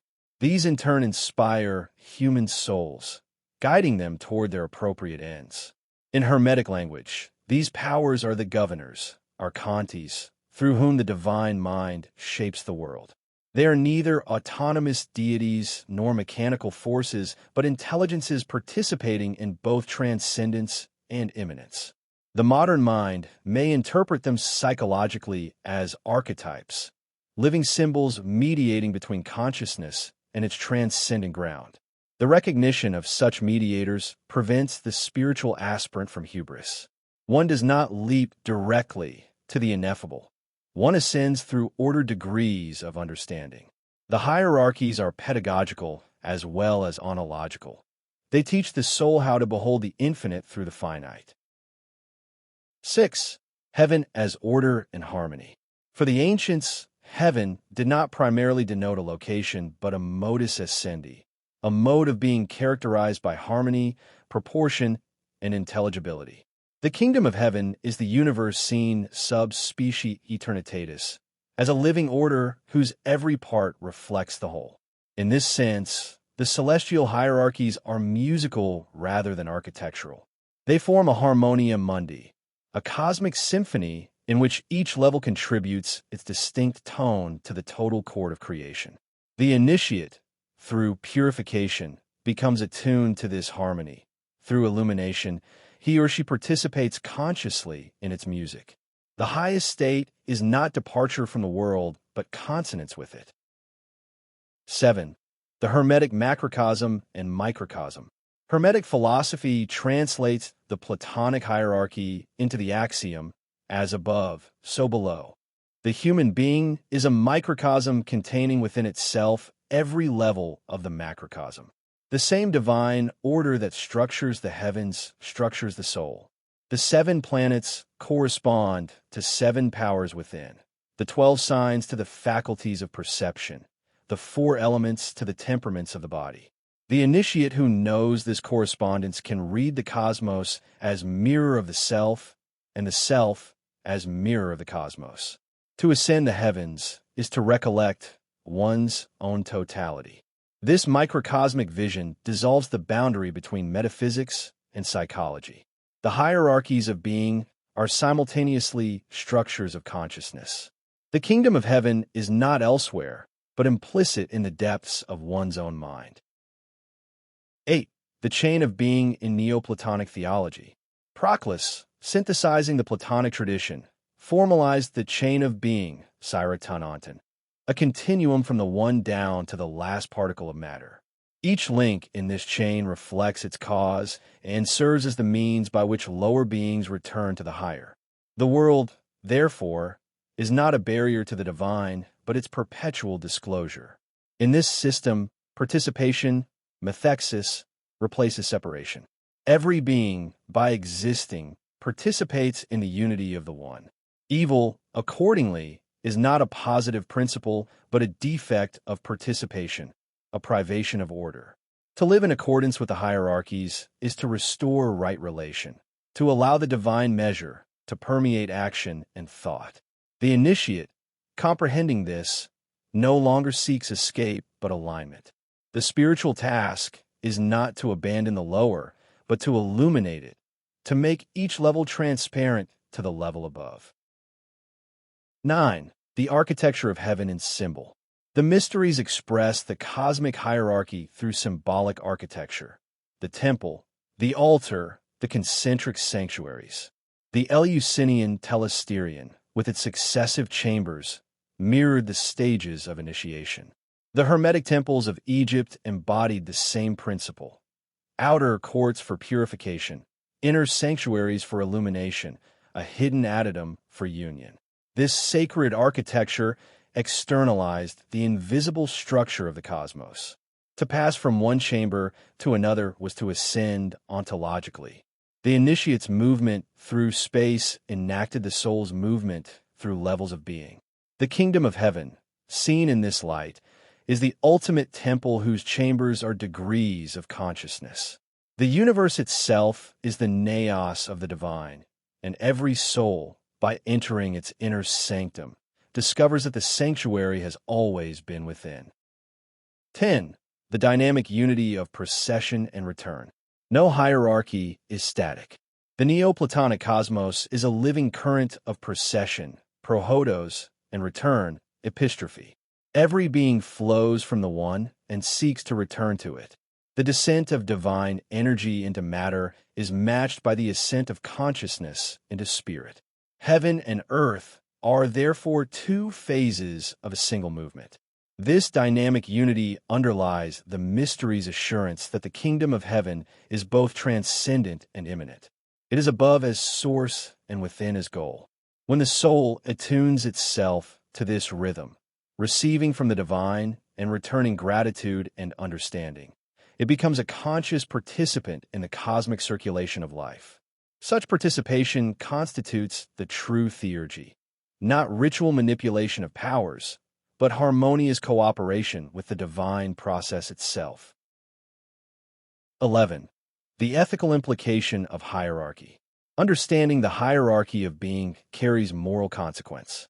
Each level of existence embodies a distinct mode of goodness, and virtue consists in realizing the highest mode available to one's nature. To act justly is to mirror divine order in human affairs. To cultivate wisdom is to reproduce the structure of nous within the mind. Ethics thus becomes cosmology applied. The good person is one whose soul reflects the harmony of heaven. The wicked person one whose inner order is dissonant. The aim of initiation is therefore ethical as well as intellectual, to restore within the microcosm the symmetry that reigns in the macrocosm. When the inner city is governed by reason, it becomes an image of the celestial polity, the kingdom made manifest in the human. 12. The vision of the whole. At the summit of illumination, the initiate perceives the hierarchies not as rungs to be climbed, but as facets of one reality. The distinctions of gods, angels, souls, and bodies dissolve into a single act of divine self-expression. The cosmos appears as a transparent order, multiplicity without division, motion without separation. This is the kingdom of heaven in its metaphysical sense, the eternal harmony wherein all things coexist according to measure. To enter, it is to awaken to this perception. To live in it is to act from the awareness that every level of being is sacred, every relation a reflection of unity. In this vision, the initiate understands that the hierarchies are not barriers but bridges. Heaven is not above the world but suffused through it. The divine does not stand apart from creation but sings through every degree of its order. The architecture of heaven is the architecture of reality itself. Part 2. The Cosmic Drama. Chapter 6. The Logos and the Living Cosmos. The ascent through the hierarchies of being brings the initiate to a decisive realization. The universe is not a static architecture, but a living discourse. The order perceived in the heavens is not merely geometric or mechanical, but logocentric, an articulation of divine intelligence. The ancients named this mediating intelligence logos. the word, reason, or formative principle through which the ineffable one makes itself known. The Logos is the breath of the cosmos. It binds the intelligible and the sensible, eternity and time, divinity and manifestation. To comprehend the Logos is to hear, within the multiplicity of forms, the single utterance that speaks them all into being. The kingdom of heaven, thus understood, is the Logos fully realized as world and consciousness alike. 1. The Logos in Greek philosophy. The concept of the Logos has a long lineage in Greek thought. Heraclitus first discerned it as the rational principle that orders flux. Though all things differ, they are one through the Logos. The Stoics developed this insight into a full cosmology. For them, the Logos was the divine fire, the seminal reason, Logos spermatikos, pervading all things. Nature itself was rational because it was the expression of this cosmic mind. In Stoic ethics, to live according to nature was to live according to the Logos, to align one's personal reason with the universal reason. This notion laid the foundation for the later Platonic and Hermetic understanding of the Logos as the bridge between God and world. The Logos is both transcendent and immanent. Transcendent as the eternal law, immanent as the principle by which all things subsist. 2. The Platonic word. In Platonic metaphysics, the Logos appears implicitly as the mediating power of nous. The forms are not inert patterns, but active expressions of intelligible thought. The Timaeus describes the demiurge, the divine craftsman, who orders the cosmos by contemplating the eternal forms and imprinting their rational structure upon matter. The demiurge is not separate from the Logos. He is the creative aspect of divine reason. Thus, the cosmos is a rational animal, ensouled and intelligent. Its body is the visible universe, its soul, the world's soul, its intellect, the Logos itself. Every element, every motion, every proportion participates in this rational harmony. To study nature is therefore to read the Word of God in visible script. 3. The Hermetic transformation of the Logos. Hermetic writings, emerging in the same cultural atmosphere as Middle Platonism, transformed the Greek Logos into a spiritual and initiatory principle. In the Poimandras, the Logos proceeds from the ineffable mind, nous, as a luminous breath, shaping the waters of chaos into ordered forms. The Logos becomes the Son of God, the first emanation, through whom the cosmos receives life and consciousness. This divine word does not merely organize matter, it awakens it. The cosmos, once inert, becomes living because it is suffused with meaning. Every creature, every star, every thought is a syllable in the divine discourse. The initiate's task is to learn the language of the Logos, to hear the harmony underlying dissonance, to recognize unity in diversity. In Hermetic theology, salvation is the recollection of the Logos within oneself. The soul awakens to its divine origin when it realizes that its own reason is a spark of the universal reason. To speak truth is to participate consciously in the eternal utterance. 4. The Logos as living law. The ancients conceived the Logos not as an abstraction, but as living law, a self-organizing principle that pervades and sustains all existence. The Stoics identified it with fate, hymarmene, not as blind determinism, but as the rational sequence by which causes unfold in harmony with the whole. This understanding eliminates the tension between freedom and necessity. The more a being aligns with the Logos, the freer it becomes, for freedom is not resistance to law, but participation in its intelligibility. The purified soul acts spontaneously in accord with order. Its will coincides with the cosmic will. The unpurified soul, governed by passion, experiences this same order as constraint. Thus, in moral and metaphysical terms alike, the kingdom of heaven is the reign of the Logos, the state in which order is no longer imposed, but recognized as intrinsic to being. 5. Logos as mediation between unity and multiplicity. The central function of the logos is mediation. The one, being beyond all determination, cannot directly create or enter into multiplicity. It remains ineffable. The logos, proceeding from the one, renders the invisible visible, the unutterable uttered. It is the eternal interpreter of silence. This mediation is not temporal, but ontological. The logos eternally unites what would otherwise be opposed, the infinite and the finite, eternity and time, being and becoming. Every relation, every pattern of order, every law of proportion is a manifestation of this mediating presence. To contemplate such proportion is to engage, in theoria, the vision of the logos in its works. The logos thus underlies both the structure of the cosmos and the structure of thought. Logic, language, and mathematics are human reflections of the same divine pattern. The world is intelligible because it was spoken in intelligence. 6. The logos and the soul. The human soul participates in the logos both as thinker and as being thought. Reason, logos, in the human is not a mere faculty, but a participation in the universal reason. When we think truthfully, our thought is the logos thinking through us. This understanding grounds the mystery's insistence that philosophy is sacred. To purify the intellect is to align the microcosmic logos with its macrocosmic source. The Hermetic teacher in the Asclepius declares, "Man is a great miracle, a being who partakes of the nature of God as of the world." The human thus occupies the pivotal point between heaven and earth, the living mediator within the universal mediation. When the soul awakens to its own logocentric nature, it perceives all reality as transparent to meaning. The logos becomes not merely the principle of the world, but the very medium of consciousness.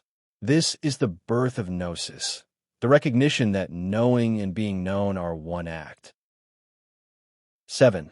The logos as sound, light, and number. The logos manifest sensibly as sound, light, and number, the triad through which the ancients expressed the rational harmony of the cosmos. Pythagoras and his successors discerned in numerical proportion the pattern of divine order. The octave, the harmony of the spheres, the geometry of forms, all revealed the cosmos as the unfolding of number in time and space.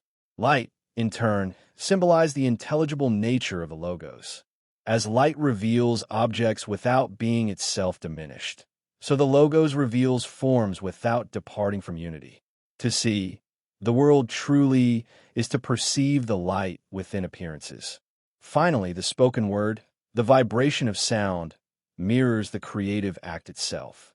The utterance of the divine name, the chanting of hymns, the articulation of sacred formulas, all participate in the logos' resonance. Ritual language was not symbolic representation, but sympathetic vibration, the finite voice echoing the infinite word. 8. The incarnation of the logos in the cosmos. The logos, having emanated from the one, does not stand apart from the world, but incarnates within it. The cosmos itself is the embodiment of the word. Every form, every law, every living being is a letter in this vast script. To the Platonist, the visible world is a shadow of the intelligible. Yet to the Hermetic initiate, it is a living revelation. The world's beauty is not illusion, but manifestation, the visible glory of invisible order. The philosopher who contemplates nature with reverence does not seek escape from it, but perceives through it. Hence the famous Hermetic axiom, God is an intelligible sphere whose center is everywhere and whose circumference is nowhere. The logos is that sphere's self-awareness, the infinite center through which all points become luminous. 9. The logos and the kingdom of heaven. Within this metaphysical framework, the kingdom of heaven is not a place, but a state of consciousness in which the logos is fully realized. When the intellect beholds the divine order within and without, heaven and earth coincide. The reign of heaven is the sovereignty of reason. the harmony of all things under the law of the One. The soul that lives according to the Logos becomes itself a microcosmic kingdom. Its thoughts are ordered as the heavens are ordered. Its passions move in measured harmony. Its actions express the unity of knowledge and love. The Logos thus fulfills the promise of the mysteries, to make the human being a living temple of the divine order. In this sense, the kingdom of heaven is not an end state, but a revelation already present in the structure of being. The Logos reigns eternally. Enlightenment is the recognition of that reign. 10. The Logos in Christian and Neoplatonic synthesis. In the early centuries of the Common Era, the Platonic and Hermetic Logos was reinterpreted within Christian theology as the divine Word incarnate in Christ. The Prologue of John declares, "In the beginning was the Word, and the Word was with God, and the Word was God." Here the Logos becomes both cosmic principle and personal revelation, the eternal reason made flesh. This synthesis did not abolish the philosophical Logos, but deepened it. The divine reason was no longer only immanent in the cosmos, but entered history as a person, rendering the invisible intelligible in human form. For the Christian Platonists, Christ was the visible Logos, the archetype through whom all minds ascend to the Father. In this reinterpretation, the kingdom of heaven appears as the universal restoration, apokatastasis, of all things in the Word. The cosmic process of emanation and return becomes historical redemption. The same metaphysical pattern animates both myth and theology. 11. The Logos as dynamic equilibrium. Whether conceived cosmically, philosophically, or theologically, the Logos represents balance, the eternal mediation between opposites. It reconciles being and becoming, freedom and law, transcendence and immanence. Without the Logos, existence would collapse into chaos or abstraction. With it, every polarity becomes a dialogue. The initiate learns to dwell within this equilibrium, to think without division, to act without discord. In doing so, one discovers that the Logos is not distant but immediate, the silent awareness through which the world coheres. Every moment of clarity, every gesture of harmony, every act of justice is a spark of the divine reason at work. To live in the Logos is to live in the kingdom of heaven now. 12. The contemplation of the Word. At the culmination of this vision, the initiate no longer seeks to interpret the Logos, but to behold it directly. In the stillness of contemplation, thought ceases to analyze and begins to participate. The Word that once seemed external becomes interior. The mind recognizes itself as spoken by God. Plotinus describes this state as the flight of the alone to the alone. The Hermetic writers call it the rebirth in mind. It is the moment when speech returns to silence, and silence reveals itself as the true word. The cosmos, the soul, and the divine are known as one continuous utterance, an eternal conversation of light. This is the highest realization of the kingdom of heaven. The Logos no longer contemplated as object, but experienced as identity. The initiate, now transformed, perceives all creation as sacred language, and in that perception, the mystery of the Word is fulfilled. Part 3. The Ascent of the Soul. Chapter 7. The Return to the Source. All the preceding meditations on purification, illumination, hierarchy, and Logos prepare for the central act of the mysteries, the soul's return, epistrophe, to its divine origin. The ancients conceived of existence as a rhythmic triad: procession, prohodos, manifestation, moan, and return, epistrophe. From the one, all things proceed. In the Logos they abide. Through contemplation they return. This movement is not chronological but ontological. Every being, by nature, tends toward its source, just as fire ascends to its proper element. The human soul, though immersed in multiplicity, carries within itself an indelible longing for unity. The eros that stirs within all things is the signature of this divine nostalgia. The ascent of the soul is the realization of that longing, the recognition that to journey home is to awaken to what has never been lost. 1. The principle of return. In Neoplatonic metaphysics, every procession implies return. The good, being absolute plenitude, radiates outward, yet its emanations remain oriented toward it, drawn by the attraction of perfection.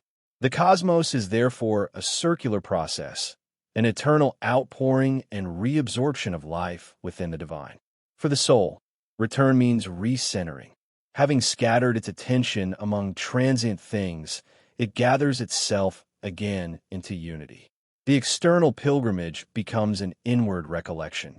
The path of ascent is not spatial but cognitive, moral, and ontological. It is the conversion, metanoia, of consciousness from the periphery to the center, from multiplicity to the one.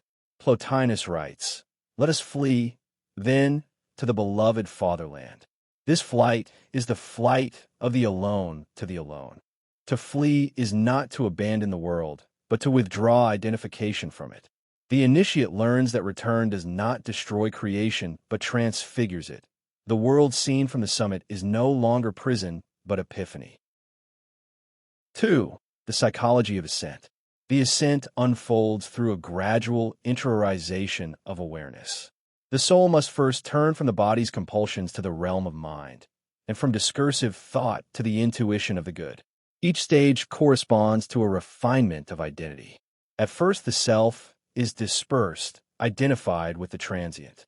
Through philosophical reflection and ethical discipline, it discovers the constancy of reason. Through contemplative silence, it discovers that even reason is not ultimate. There remains a deeper ground of being that precedes all thought. This process is psychological in the truest sense. It is the transformation of the psyche itself. The passions are not suppressed, but integrated. The intellect does not abolish imagination, but illumines it. The ascent is not a rejection of the human, but its fulfillment. The purified soul becomes transparent, and through that transparency, the divine light shines unhindered. 3. The dialectic of recollection.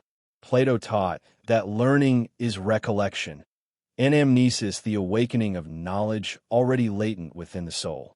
The ascent is therefore not acquisition, but remembrance. The divine ideas, once known before embodiment, slumber within the depths of the mind. Philosophy, properly understood, is the art of remembrance. In the Phaedrus, the soul's wings are nourished by beauty. When beauty is perceived in the world, the soul is stirred by recognition. It recalls the forms it once beheld. Thus, beauty serves as the bridge between sense and intellect, between multiplicity and unity. The love of beauty, eros, is the yearning for the divine reflected in the mirror of the world.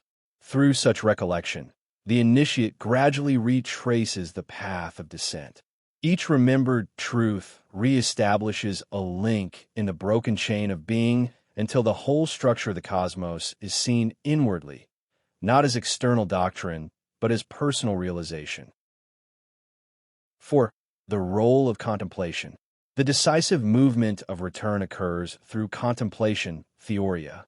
In contemplation, the mind ceases to analyze and begins to behold. The object of knowledge becomes interior to the knower. Distinction yields to identity. The soul, purified of distraction, mirrors the divine intellect and recognizes itself as its image. Plotinus compares this state to the calm of the sea when the wind has ceased. The soul becomes still, and in that stillness reflects the light of the one. The Corpus Hermeticum calls it the rebirth in mind, a moment when the human intellect becomes unified with the cosmic logos. This is not metaphor, but ontological fact. In contemplation, the soul participates in the act of divine self-knowledge. Contemplation is thus both epistemological and salvific. To know the divine is to become divine. To behold unity is to be unified. The vision itself is transformation. 5. the ascent through the levels of being. The initiates of the mysteries symbolize the return by a journey through successive heavens. Each level corresponded to a faculty of the soul purified of its limitations. Through the lunar sphere, the soul transcends imagination. Through Mercury, it overcomes restless intellect. Through Venus, it purifies love of self into love of God. Through the Sun, it awakens to illumination. Through Mars and Jupiter, it attains strength and justice in divine proportion. Through Saturn, it enters pure contemplation. Beyond these, the soul passes into the eighth sphere, the realm of the fixed stars, symbol of the unchanging intelligible. There it beholds the harmony of the cosmos as a single luminous order. And beyond even this, the initiate is drawn into the silence of the One, where there is no longer ascent or descent, but eternal presence. 6. The interiorization of the heavens. To the mystic, these heavens are not astronomical, but psychological and spiritual. Each sphere represents a layer of consciousness, a state of being. The ascent through them is an inner process of refinement. When the Pythagoreans spoke of the music of the spheres, they described not a physical sound, but the resonance of the harmonized soul. The initiate who hears this music inwardly has aligned their entire being with cosmic order. The planetary journey becomes the soul's own anatomy rediscovered and redeemed. The heavens are within us, and to traverse them is to know ourselves. The kingdom of heaven within of later mystical traditions reiterates this truth in psychological form. Heaven is not above, but within the depths of awareness. 7. The union of knowing and being. As the ascent approaches its culmination, the distinction between knower and known dissolves. The intellect, having contemplated the forms, recognizes that its act of knowing is itself a participation in the intelligible. To know the good is to be the good in act. This identity of knowledge and being constitutes the essence of divine life. In the Platonic tradition, this state is described as henosis, union. The soul does not become another being, but awakens to its own deepest reality as emanation of the One. All multiplicity resolves into a simple act of self-presence. There is no longer I and thou, no longer cosmos and God, but one luminous awareness containing all.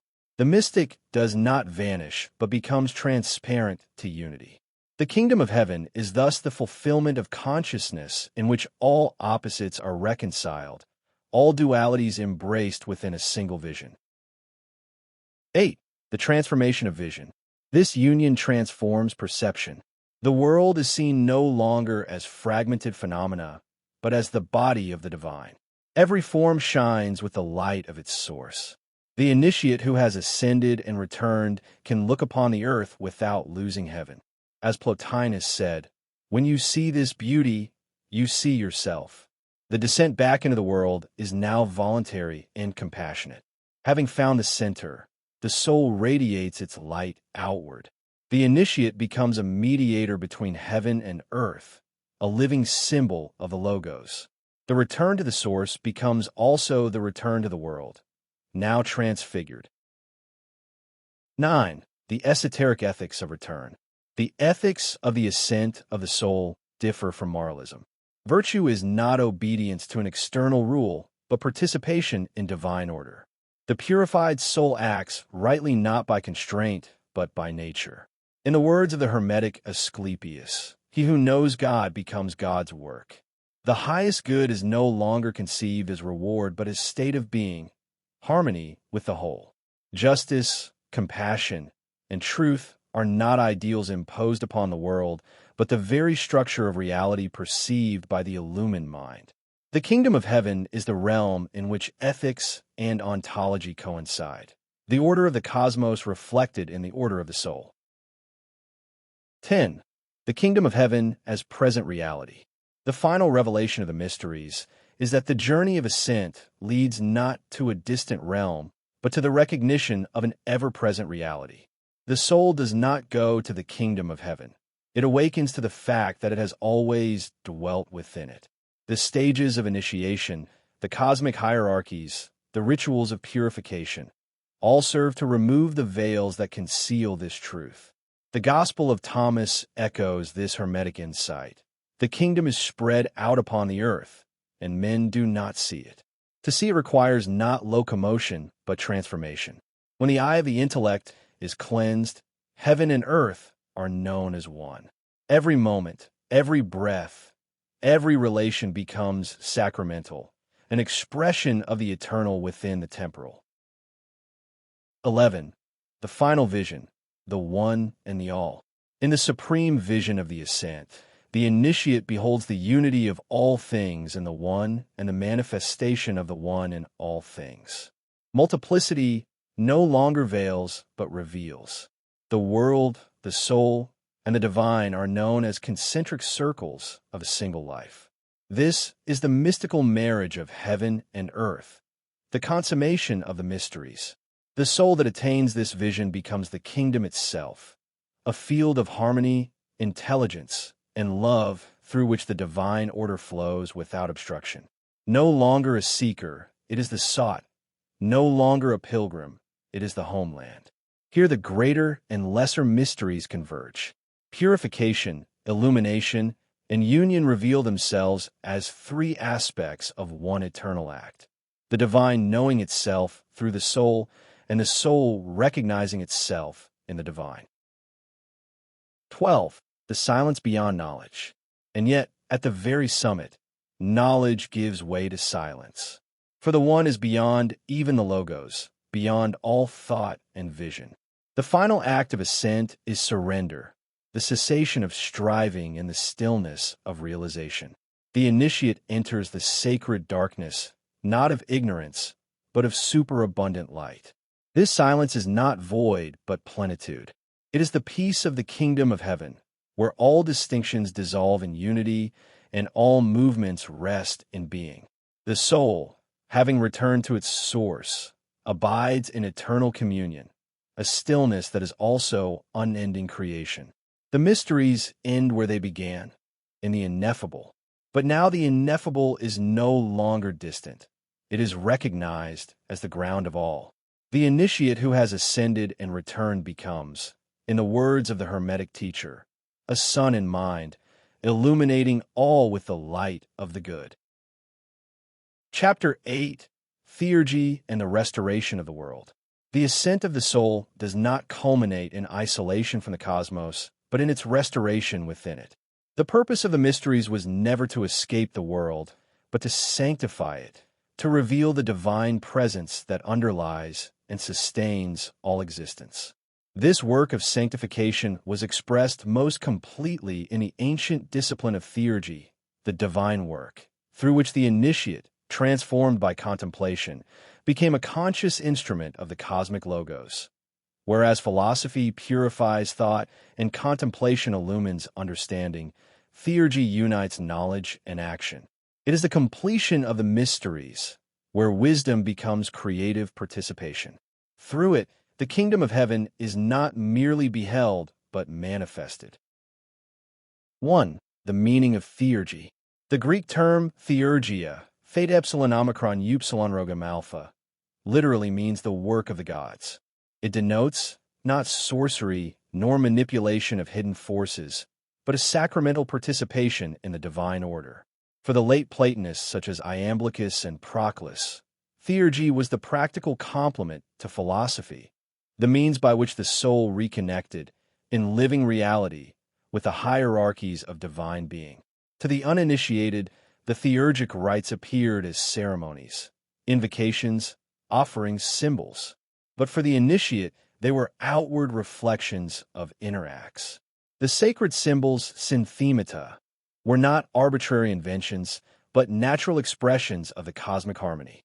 By engaging them with purified intention, the theurgist aligned his microcosmic energies with those of the divine macrocosm.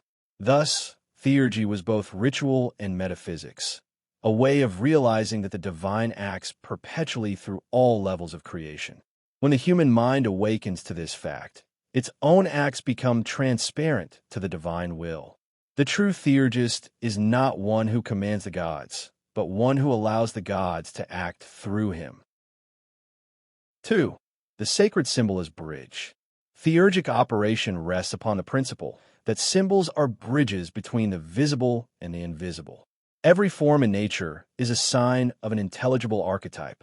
To engage a symbol in the proper spirit is to awaken its archetypal power within oneself. The sacred image, the ritual gesture, the invocatory word, all function as instruments of remembrance, reminding the soul of its divine origin. This principle is not confined to formal rituals. Art, music, and language themselves are theurgy when they reveal rather than conceal their source. The poet who speaks truth, the artist who reveals beauty, the thinker who clarifies being, all perform theurgy, whether consciously or not. For to manifest order, beauty, and meaning is to participate in the act of divine creation. Thus, theurgy transforms the entire cosmos into a temple. Every phenomenon becomes a liturgy of the One, every movement of nature a hymn of praise. The world, once seen as profane, is recognized as sacred disclosure. 3. The human as mediator. The human being occupies a pivotal position in the cosmic hierarchy, midway between the divine and the material. The soul descends through the worlds to bind spirit to matter, and through its ascent, it lifts matter back towards spirit. Humanity is, in Hermetic language, the bond of the cosmos, Daimos Cosmo. In the theurgic vision, this mediating role is not an accident, but a vocation. The human intellect, reflecting the divine logos, possesses the capacity to order and illumine. When purified, it becomes the instrument through which the divine harmony reasserts itself in the world of becoming. The initiate thus becomes a priest of creation, restoring to each thing its connection to the source. This mediating work is not accomplished through domination, but through attunement. The soul that acts from unity does not impose form. It reveals it. Its influence is silent yet pervasive, like light upon the landscape. It illuminates without violence. 4. Theurgy and the continuation of creation. In the Platonic view, the cosmos is not a completed artifact, but a living organism continually sustained by divine thought. Creation is ongoing, and the human intellect participates in it to the degree that it aligns itself with the divine intention. Theurgy, then, is the conscious continuation of creation. The theurgist cooperates with the logos, discerning the latent order within phenomena and helping it unfold toward perfection. This applies as much to the moral and social as to the natural world. To act justly, to speak truth, to cultivate beauty, each is a form of divine work. Through such actions, the kingdom of heaven becomes imminent. The sacred order that was contemplated in the ascent now expresses itself in the structures of human life, in communities, in knowledge, in art, in the quiet dignity of moral being. Thus, the heavenly pattern finds earthly expression. 5. The transformation of ritual. As the soul ascends, its understanding of ritual transforms. The outer ceremonies of initiation give way to interior acts of devotion. Prayer becomes the silent alignment of will with the divine. Offering becomes the surrender of selfhood. Invocation becomes the recognition that the divine is already present. The ancient theurgists maintained that the gods did not descend because of the material rites themselves, but because of the spiritual disposition of the celebrant. The external form was a means of focusing awareness. In the mature initiate, even the simplest act, breathing, walking, speaking, can become sacramental, for every action is performed in awareness of the divine presence. The perfected theurgist lives a life of perpetual liturgy. Every gesture is prayer, every thought is offering, every perception a revelation. This is the restoration of Eden, the world experienced as unbroken communion. 6. The theurgic cosmos. In the theurgic worldview, the cosmos is a vast hierarchy of divine powers, dynamize, each emanating from the one and participating in its goodness. These powers are not abstractions, but living intelligences, cooperating in the maintenance of order. The stars, the elements, the species, all are expressions of the divine will. When a human soul awakens to its place within this order, it perceives these powers not as alien forces, but as companions in the cosmic liturgy. The planets that once governed fate now reveal themselves as channels of divine influence, and the elements of nature become sacraments of life. The fear of fate is replaced by the joy of participation. Thus, theurgy restores the harmony between humanity and the cosmos, a harmony lost through ignorance and regained through illumination. The kingdom of heaven manifests not only within the soul, but throughout the world it inhabits. 7. The ethics of divine work. The moral dimension of theurgy lies in its alignment with divine order. Every theurgic act presupposes purity of intention. The practitioner must act not for power or advantage, but in reverence for the divine harmony. To act from self-will is to fall again into fragmentation. To act from unity is to heal. This principle extends beyond ritual into every domain of life. Governance, art, science, and love all become forms of theurgy when guided by wisdom. In this sense, the divine work is universal. The mystic philosopher is called not merely to withdraw into contemplation, but to express illumination in action. Here, the distinction between contemplation and praxis dissolves. Action becomes contemplative and contemplation active. The initiate embodies the logos in both thought and deed. 8. The restoration of the world. When the soul, having ascended, re-enters the world, it carries within itself the pattern of the kingdom. Its presence is transformative. By its very being, it harmonizes what is disordered, heals what is divided, and illumines what is obscure. This is not accomplished by force, but by resonance. The illumined soul acts as a center of gravity for the good. The restoration of the world is therefore not an apocalyptic event, but an ongoing process. The gradual infusion of the temporal with the eternal. Each act of understanding, each gesture of compassion, each moment of beauty is a step in this cosmic restoration. The kingdom of heaven grows invisibly, like leaven in the dough, until the whole world becomes its manifestation. In this sense, the initiate becomes co-creator with the divine, a conscious participant in the evolution of the cosmos toward its perfection. The theurgic life is thus a life of service, the service of bringing heaven to earth. 9. The logos in humanity. The Hermetic texts teach that the divine logos is implanted in the human mind as its very principle of reason. To awaken the logos within is to allow the cosmic word to speak through us. The ultimate theurgy is the expression of divine intelligence in human thought and language.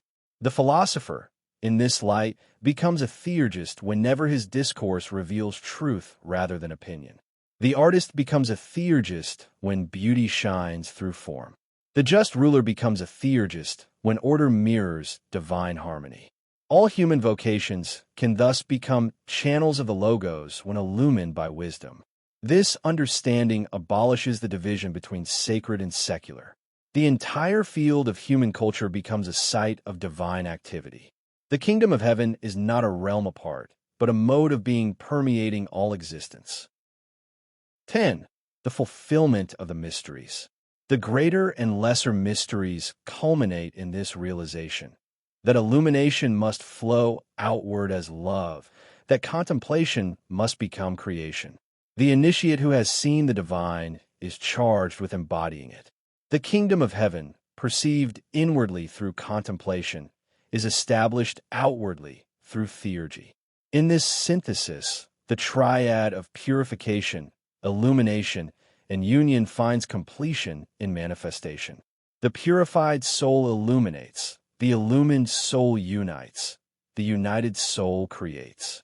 The ascent and descent form a single current of divine life.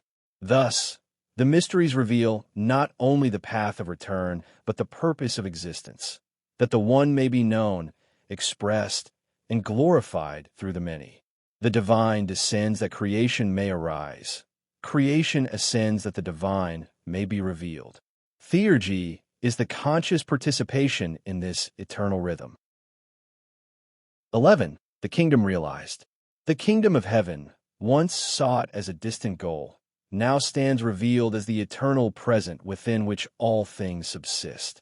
The initiate, seeing this, lives in perpetual awareness of divine immanence. Heaven and earth are no longer opposites, but complementary dimensions of one being. The theurgic life becomes a perpetual act of thanksgiving, a Eucharistia in its truest sense. Every moment is received as divine gift and offered back in reverent joy. This is the restoration of the world to its sacred condition, the transfiguration of ordinary existence into perpetual worship.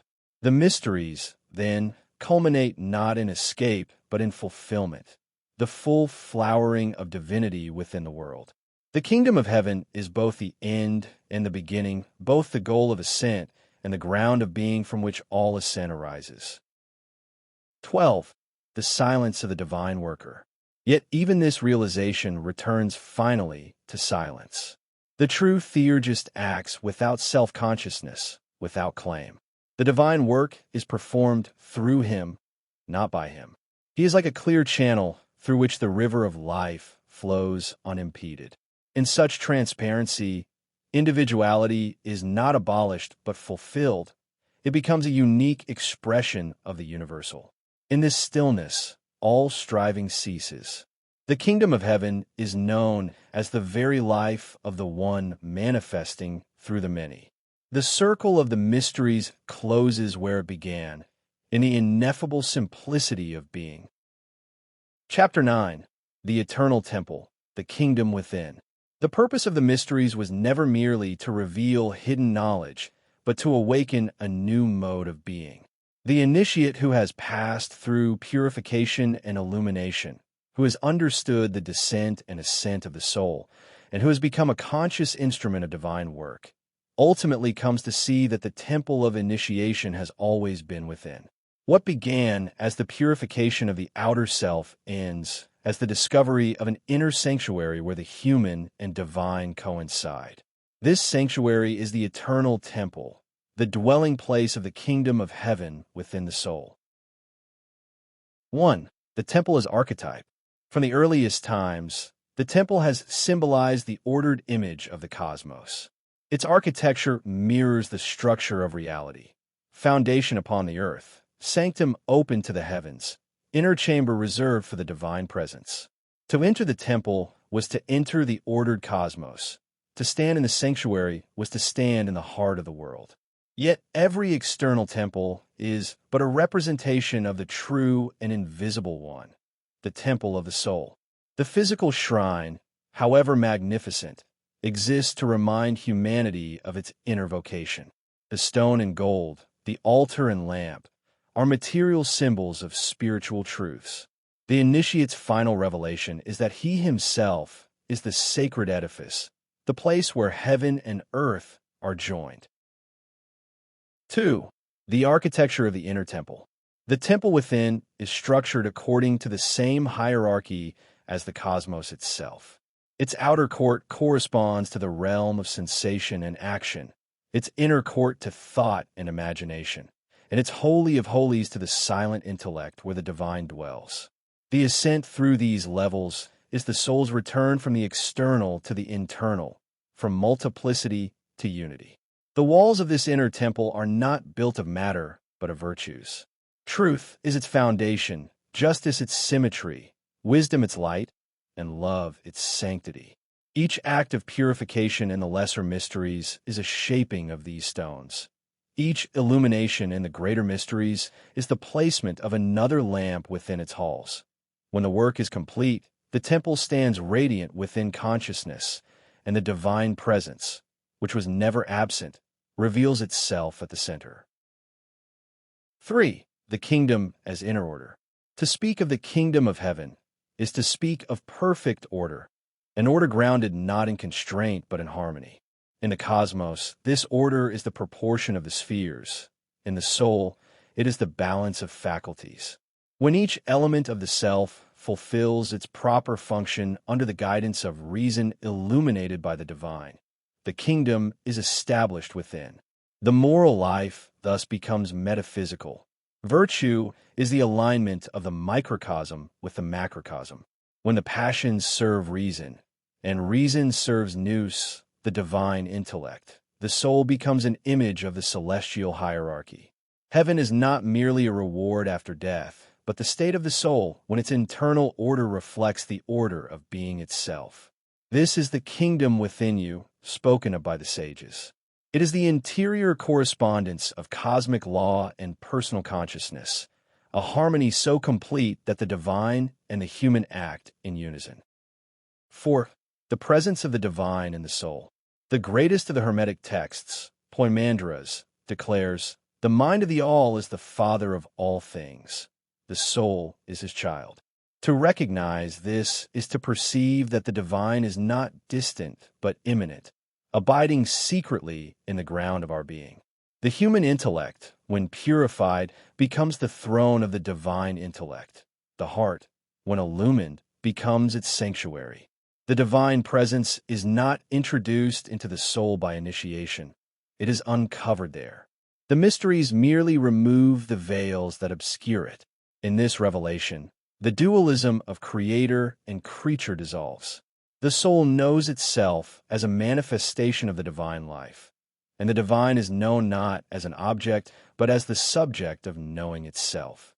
The initiate becomes the place of revelation, the temple in which the eternal worships itself through consciousness. 5. The unity of heaven and earth. To realize the kingdom within is simultaneously to transform one's vision of the world. Heaven and earth are no longer opposing realms, but complementary expressions of one principle. The macrocosm and the microcosm mirror each other perfectly. The temple of the soul and the temple of the cosmos are one, that this insight restores to the world its sacred character.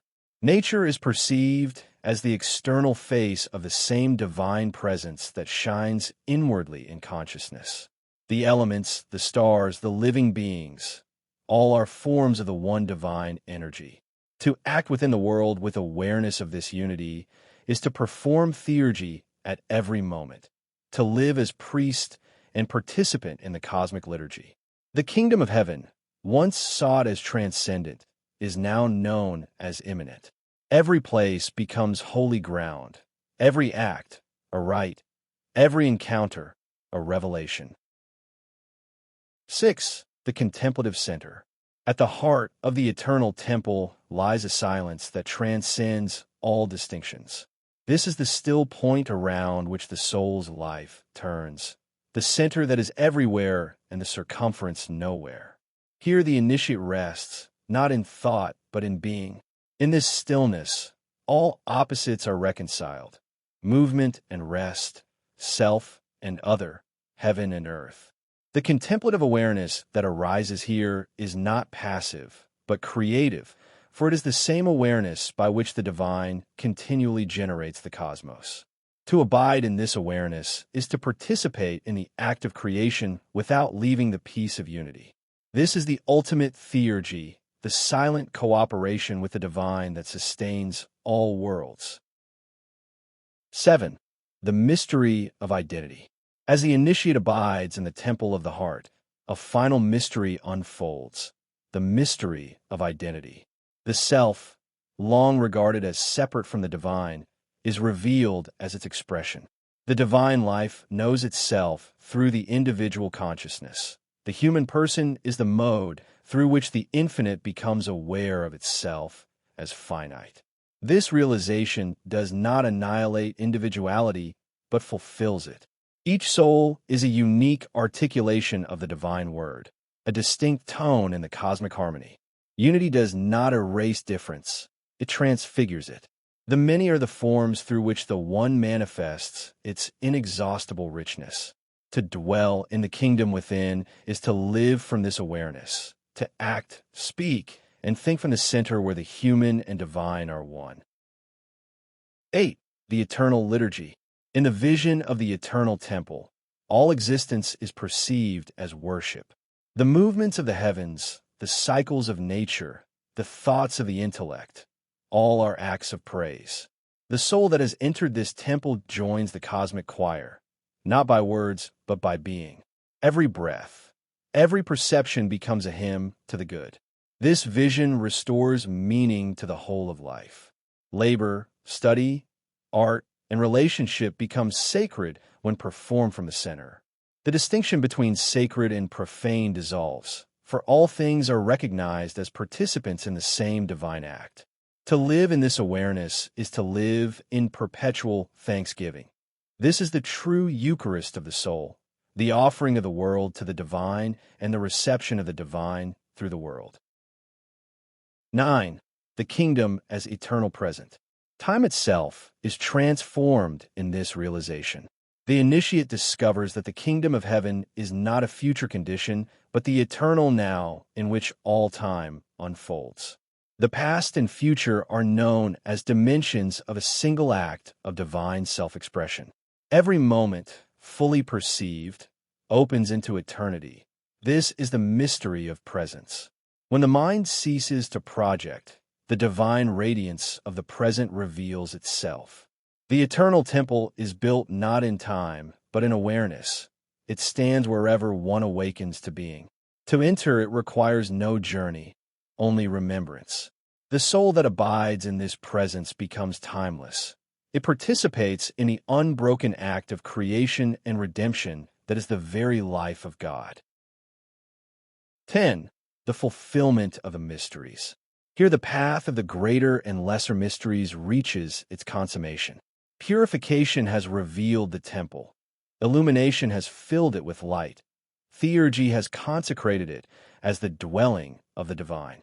The ascent and descent are known as one continuous movement, the breath of the cosmos within the soul. The kingdom of heaven is no longer a concept, but a living reality, the structure of consciousness itself when harmonized with the divine. The initiate who realizes this has fulfilled the purpose of philosophy, religion, and creation itself. The manifestation of the one in the many, and the return of the many into the one, that the circle of the mysteries closes not in disappearance, but in perpetual revelation. The initiate remains in the world, but the world is now transfigured. The eternal temple stands wherever awareness dwells in truth. 11. The silence beyond the kingdom.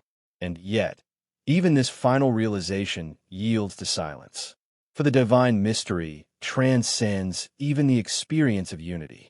Beyond being and non-being, beyond knowing and unknowing, there abides the ineffable source that no mind can contain. The mysteries end not in explanation, but in awe.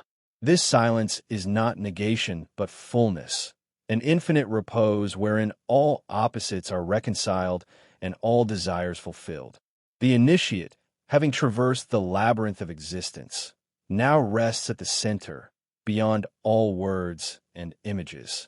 The kingdom of heaven, the eternal temple, the one, all merge into a single unutterable presence.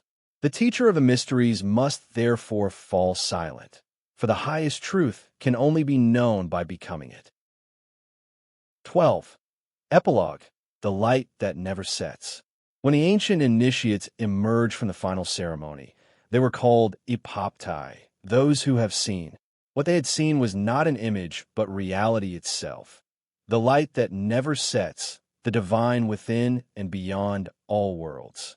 That light still shines in every soul awaiting recognition. The greater and lesser mysteries remain perpetual, renewed in every human life that turns from ignorance to wisdom, from division to unity.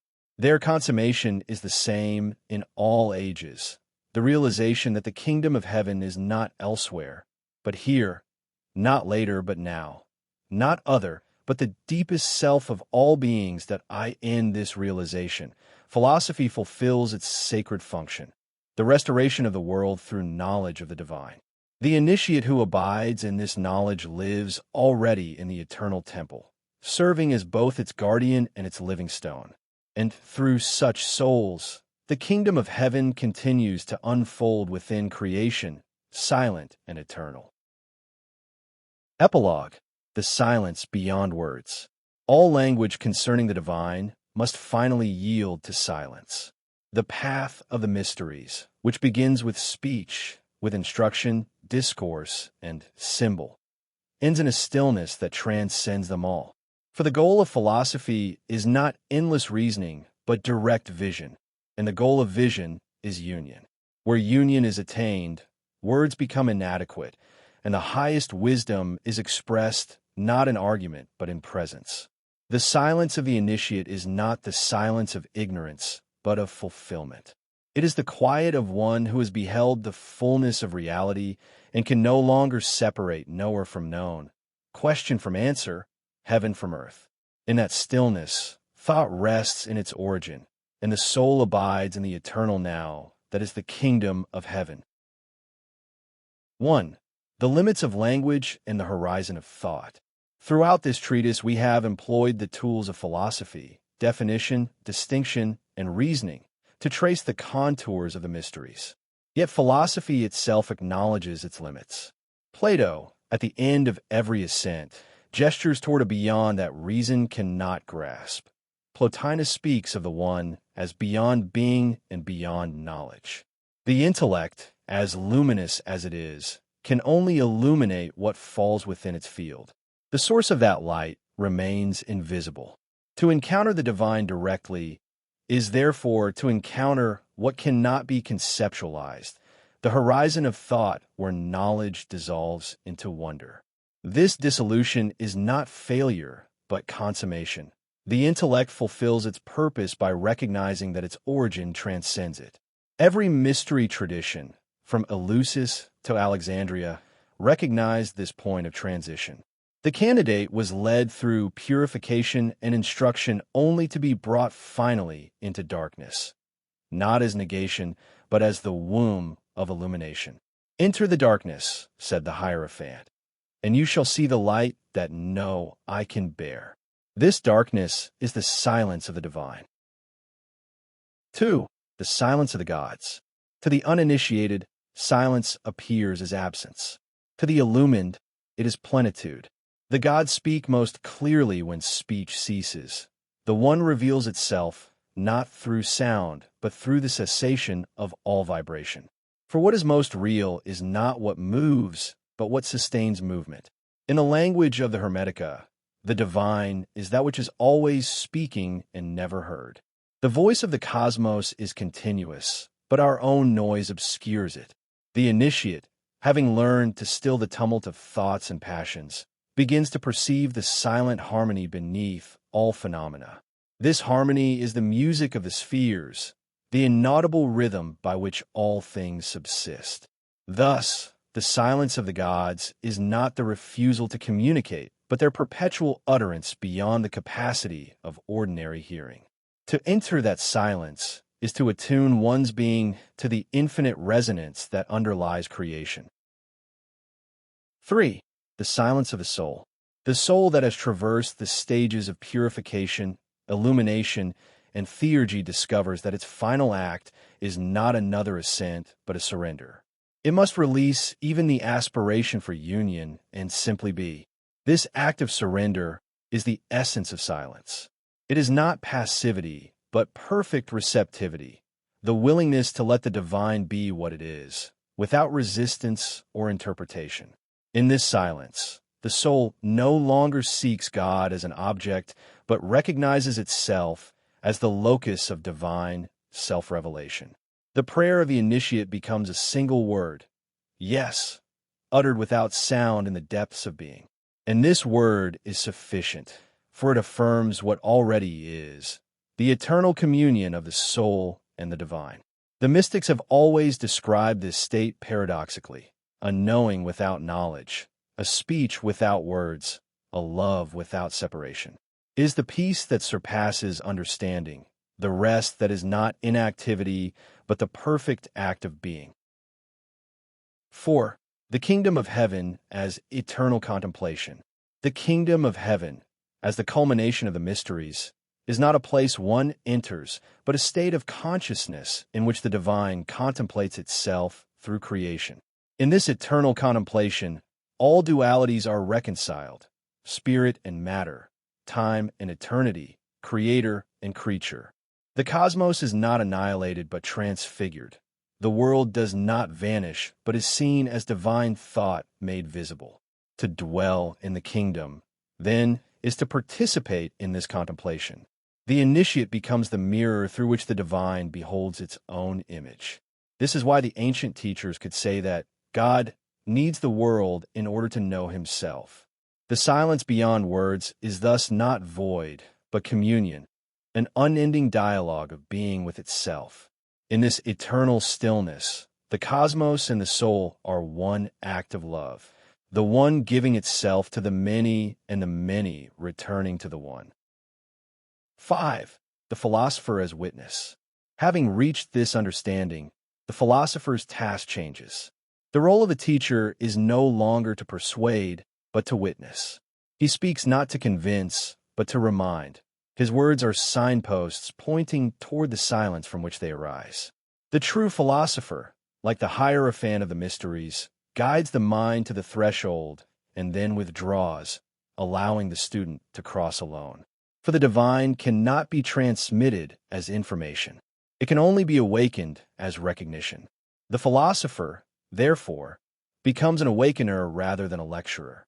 His teaching is a form of theurgy. It reorders the mind so that the divine may reveal itself directly. The culmination of instruction is thus silence, not the silence of confusion, but the stillness of realization. When understanding dawns, words fall away like scaffolding after the temple has been built. 6. The eternal return of the mysteries. Though the mysteries in their ancient forms have vanished, their essence endures. They are reenacted whenever a soul turns inward, seeks truth, purifies desire, contemplates beauty, and discovers unity. The temples of Eleusis have crumbled, but the inner temple remains inviolate. Each act of awakening renews the primordial rite, the death of ignorance, the birth of illumination, the revelation of the eternal. The world, though often forgetful, is never without initiates. They appear in every age under new names and forms, yet their task is constant: to remind humanity of its divine origin and destiny, to reopen the gates of the kingdom within. Their silence is their testimony, their presence, their teaching. Thus, the cycle of the mysteries is unending. The kingdom of heaven is both the goal and the source, and every being, knowingly or not, participates in its unfolding. 7. The final silence. When all words have been spoken, when all symbols have served their purpose, there remains only this: the silent recognition that all is one. This recognition is the essence of wisdom, the peace of the kingdom, the fulfillment of philosophy and faith alike. Nothing more can be said, because nothing more need be said. The initiate, having beheld the one, returns to the world not as teacher or ruler, but as presence.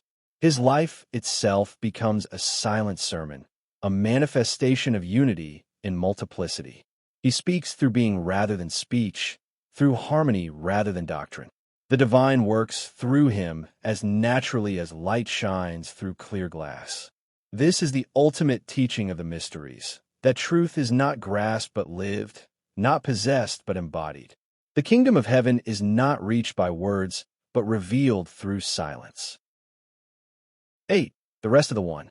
In the final contemplation, the distinction between seeker and sought dissolves entirely. There is only the one, eternal, motionless, yet the source of all movement, silent, yet the origin of all words. The cosmos rests in it as music rests in silence, as light rests in the unseen flame.